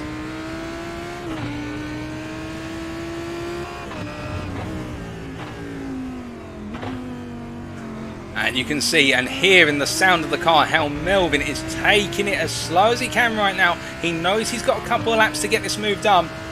He's assessing. He's going to be looking at where Heremans is strong, where he's weak, where he can potentially be forced into a mistake, or where he can be psyched into a mistake, and that's what Melvin's got to do. He still will have at least 4 laps to get this move done as they make their way down, and that's what he's got to evaluate. Every step of the way, he's got to think about where he can get the move done and then make the break, and we will wait to see what Melvin is able to achieve as we see Jaco Boshoff behind another Lamborghini driver in the Pro category, chasing after the Pro of Lovesley as well, and he has been in this position for some time. Lovesley pulling off of the racing line briefly into turn 11 there to defend the inside. I think that little weave there also just costing him a bit of a run out of the corner.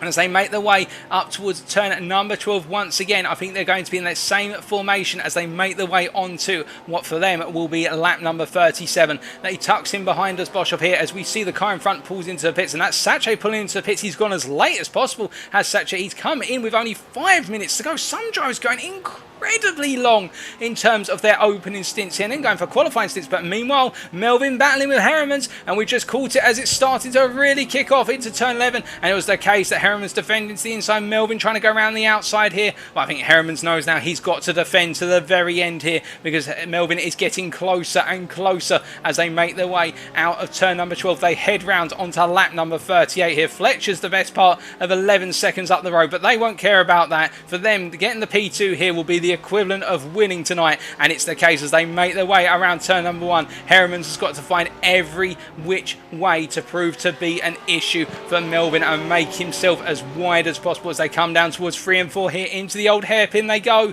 and as they come into the right hander, the tricky right hander, Melvin has to look at a better way as he gets a little too high on the apex curve there.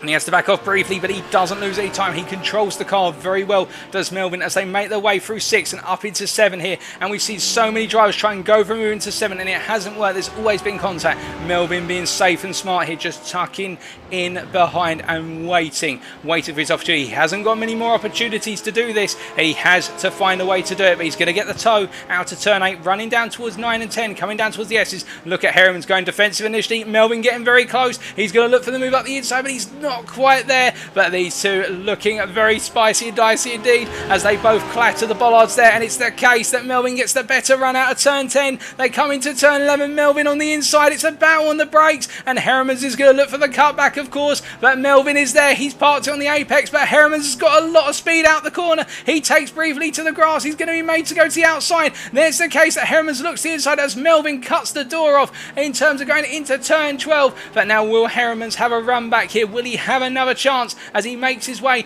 down towards turn number 1 once again on lap number 39? I think that's the move all said and done, folks, and what a move it was for Melvin in the end. He timed it just right and got the run out of turn 10, and now he makes his way ahead, and Heremans is falling back. But Heremans has done very well to nurse what has been a severely wounded car all the way to this distance, and now he'll be coming home in P3 unless Melvin makes a mistake. But I think now he'll be subject to Melvin making a mistake or being held up by someone. They do have some back markers. That's Nigel Stock just ahead of him in P13 overall right now, and Stock's running in P5 in the amateur category as they make their way around the circuit.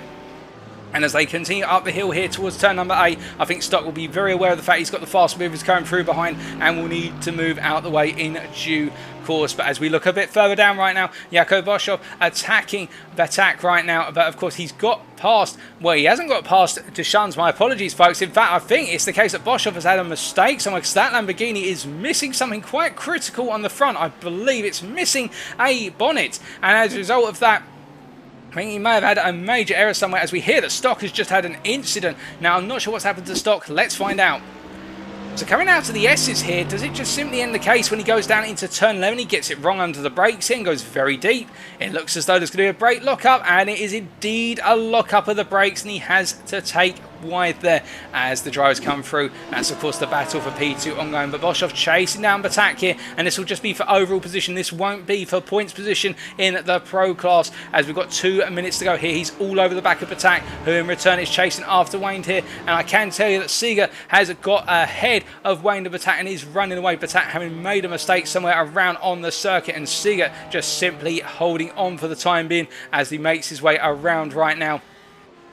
and Seeger is on course to bring home the win in the amateur class as it currently stands, with Wayne behind, having had that pit stop. And I think it was Batak who made a mistake somewhere out on circuit. We can't see it in our notes right now, but he was ahead of Seeger about 6 laps ago. But I think it's the case that a mistake was made, as we see Mikael Andreasen getting close to the back of Arjun Bakker here as they go into turn 11. You can see that he's going a bit deep into the corner here, as we seem to get a update that Dory is for some reason leading, but that is not the case. I can assure you folks, that's a small glitch on our timing screen as they make their way into turn number 12 here. Andreasen looking on the inside versus Darren Doherty, and he almost gets the move done. He's alongside right now, and I think it is the case. It's going to be a move made, or is it? It's a drag race to turn number 1. It's Doherty on the inside, as there's going to be a car coming out the pits. That's an Audi there in the way, and as they make their way through, I believe that's the Audi of Dory, and it's the case that Andreasen has to back out. But right now up front, Billy Fletcher, he is on the final lap of this race as he comes through turn number 1 here.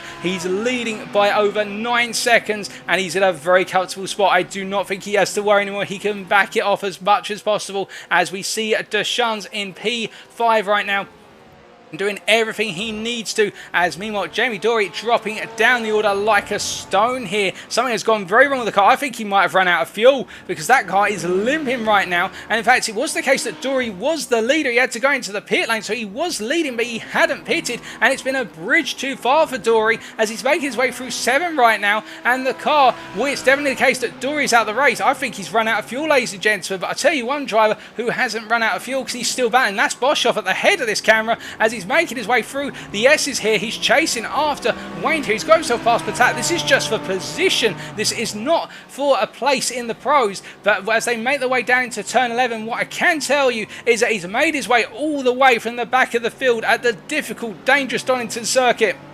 And as he makes his way towards the final corner, he will feel relieved at what he's been able to achieve here tonight. He has come all the way through to win overall and the pro class for the feature race at Donington, supported his win in the sprint and the qualifying pole position. It is Fletcher who takes the win, 8 seconds clear of Melvin, and then Harry Melvin comes home in P2 in the pro class. A brilliant effort there, just ahead of Kenny Heremans with the broken and battered Porsche. It is Hicks who will come home in P4 within the pro class as he makes his way right now up towards turn number 11 here. A brilliant effort from our top 3 in the pro class, and as he makes his way through the final pair of quarters here, we see Hicks making his way around right now.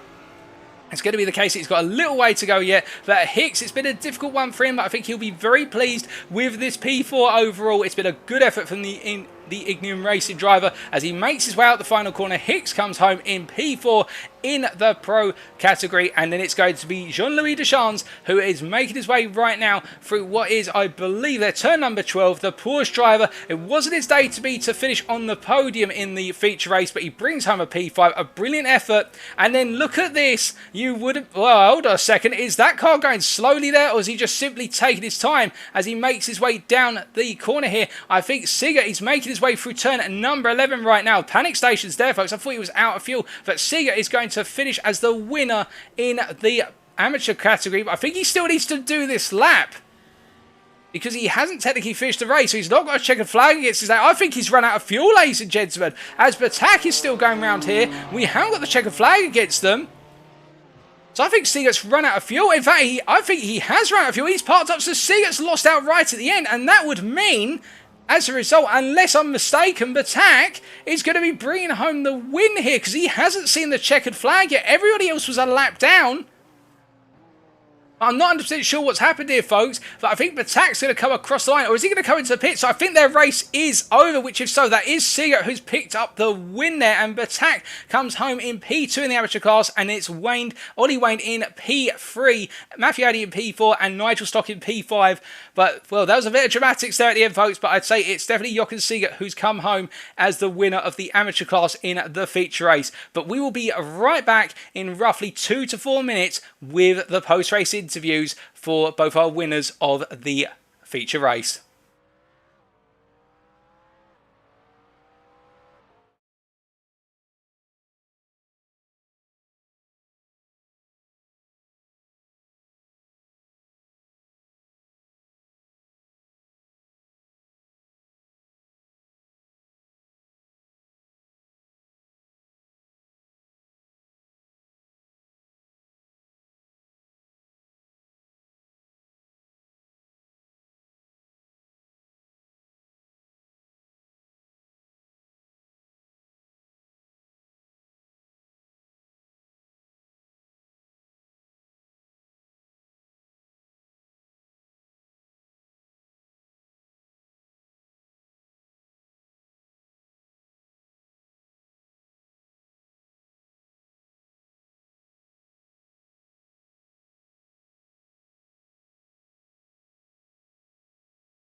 Alrighty, folks. Well, we are just going to get our winner of the Pro Feature race, and that is Billy Fletcher in first to see what his thoughts were on the race.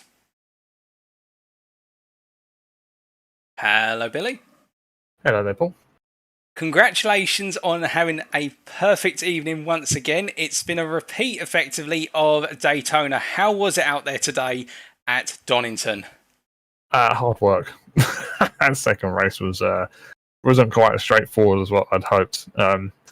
It was quite carnage. People, I must admit, my move was a little touch silly. What I tried to pass at the, I think it was coming up to Druids.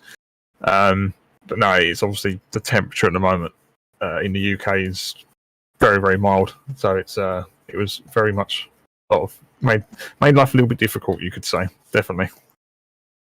Oh, definitely a lot of hot-headed moves we saw out there, and I can tell you one thing: if it's boiling hot in the commentary box right now, I can only feel for yourself in the racing cockpit. But if you don't mind, just take us through what the aim was at the start of the feature race, given the fact it was going to be so tight, and we saw that huge incident in the sprint race going through turns 2 and 3.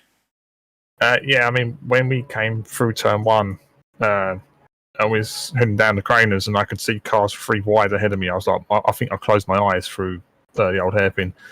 I thought that this is it. I think it's going to be crashes, everyone's going to be cars everywhere, and I'm going to end up in the bridge or something like that. But somehow we came out the other side clear.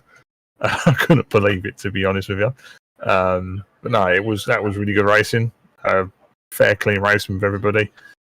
Great scrap with the Ignan boys as usual. Harry was tough to pass. I didn't think I was going to get past him, to be fair.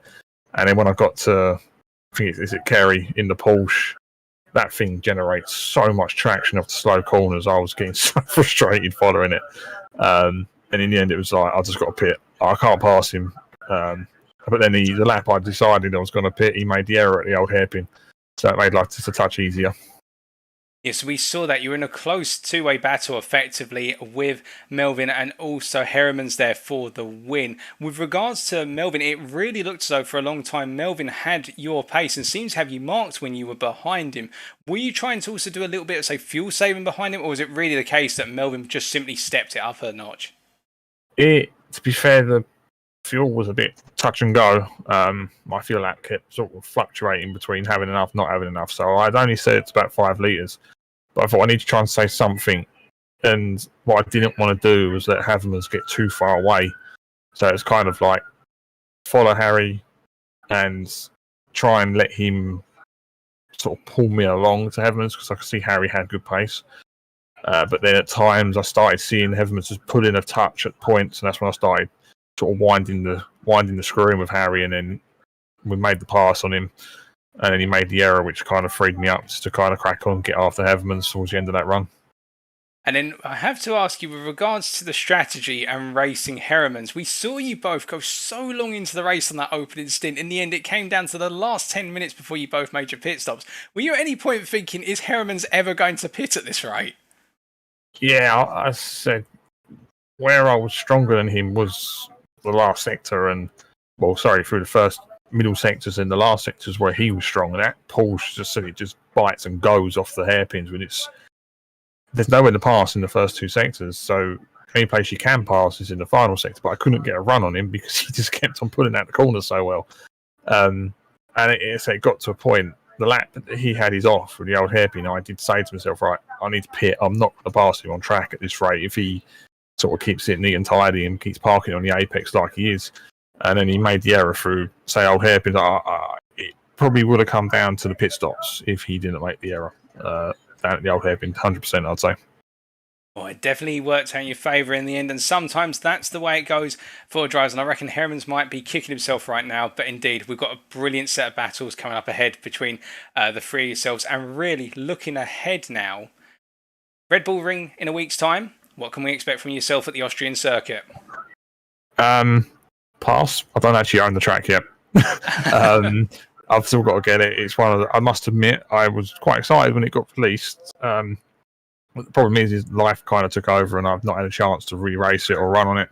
So I will be picking it up probably Monday or Tuesday. I've got a league race tomorrow night and Monday night. So I've not got a lot of time to really prepare for it. So it's probably going to literally be a couple of nights. Just I'll run a handful of laps, see what I can do.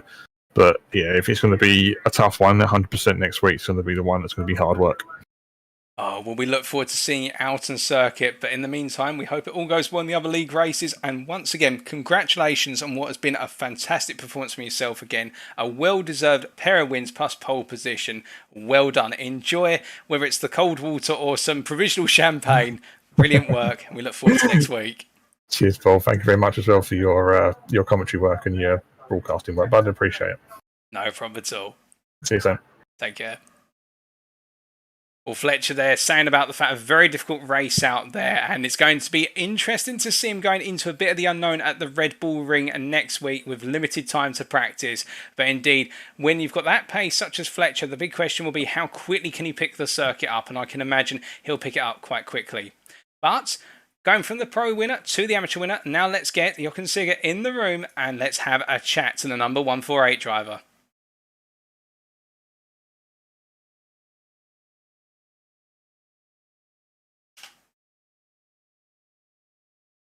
Hello, Jochen, can you hear me? I can hear you, Paul. Hi. Firstly, congratulations on the win in the amateur feature race. How does it feel to have taken that win at Donington? Thanks, Paul, for congratulations. It feels absolutely great, especially here at Donington, where I really, to be honest, in the beginning or before the race, I felt quite bad and slow, and I think you saw it in the first race. It was my performance was terrible. I didn't know how to handle a car and how to operate it, and it was absolutely so. It's a great surprise myself. So breaking it down, obviously because of your performance in the sprint race, you started up towards the front. What was the aim at the start of the race? Was it just to run a consistent pace, or were you looking to battle from the start? Really to drive as careful as possible, in combination with as quick as possible. Somehow, as I really didn't feel we're very safe on this track. It was slippery, and I felt somehow unsafe or insecure with my car today. So my strategy actually was just stay on the road and look what the others do. Well, definitely a smart strategy. And with regards to the battles you did eventually have, particularly that notable battle where I think it was Bakker, the other BMW M4 driver, right at the end. Just take us through that battle, because that was for the win at that point. Yeah, he was very quick. I think it was Alexander. Alexander was very quick. But in the end, I found out how to work with my car, and I think we had around let's say a similar speed. He was a little bit quicker than me, but it was fine. Right. Sorry, it was yes, you're right. It was Alexander Batak. My apologies for saying Bakker there. And then once you'd got past Batak, it seemed as though he just had a couple of mistakes which caused him to drop back. At that point, did you feel as though you could just calm it down a bit, or was the concentration there to the very end? No, I tried to make him nervous, but making others nervous leads to making mistakes yourself. That's what I did, and let's say more or less, thank God, he as well. So we both made mistakes, and in the end, bad luck for him. Oh, indeed. But I'm sure there'll be plenty more battling between the two of you going later into the season. And looking to the future now, the Red Bull Ring next week, how do you feel about the Austrian circuit? To be honest, I think I did around 5 or 6 laps up to now there. I have to practice it. But before practicing Red Bull, we have to do the Spa 25 24-hour race on the weekend in the NXTGEN purple car, together with Martin Brinkworth, and a friend of mine from Germany. And let's see. And after that, I'm gonna practice for Red Bull. Well, I hope the 24-hour race at the weekend goes well for you. That sounds as though you've got a hectic schedule, and you might be just much like Fletcher was saying, he's got a hectic schedule ahead as well. Might be a case of some last-minute practice for the Red Bull Ring. A little bit, yes, but let's see. I think it will work out. I don't expect to win every race. Well, I'm far away from that. I'm happy to be in this group and having such nice people around me. It makes it such a great fun. I'm just doing it for fun. I have to work, by the way, as well for BMW, and it's just fun. And this weekend a little bit quite a filled calendar. Yes. Oh, that's brilliant to hear. And with that, congratulations on the win once again. Enjoy the victory champagne or the victory beer, whatever you fancy. And we look forward to seeing you on the grid next week. Thank you very much, Paul. No problem. Have a lovely evening, good sir. Thanks, you too. And thanks for the commentating. No problem. For the great. No? Bye.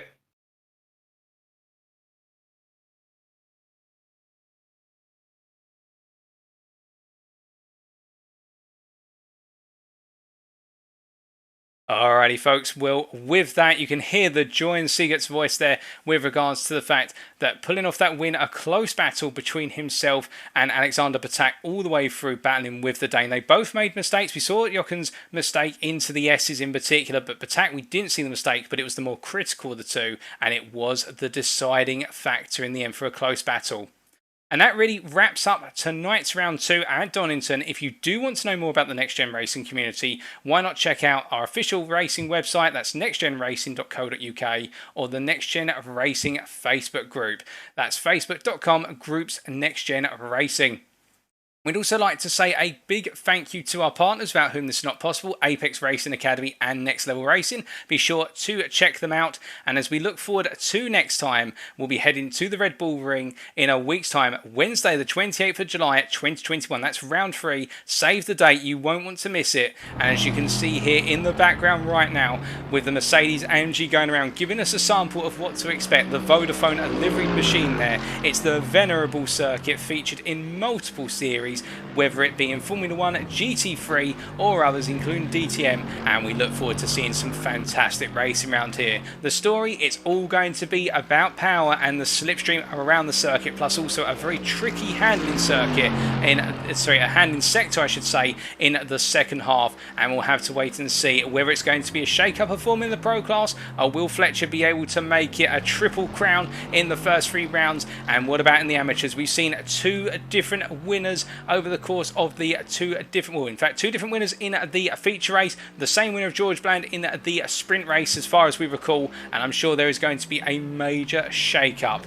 But you won't want to miss it. Come back in a week's time, but until then, remember to stay safe, stay well, stay smiling, and most importantly, stay on track. I've been Paul TX141 Walsh, also known as Britain a Spit, and that is a good night from the Next Gen Racing GT3 iRacing Championship Season 2.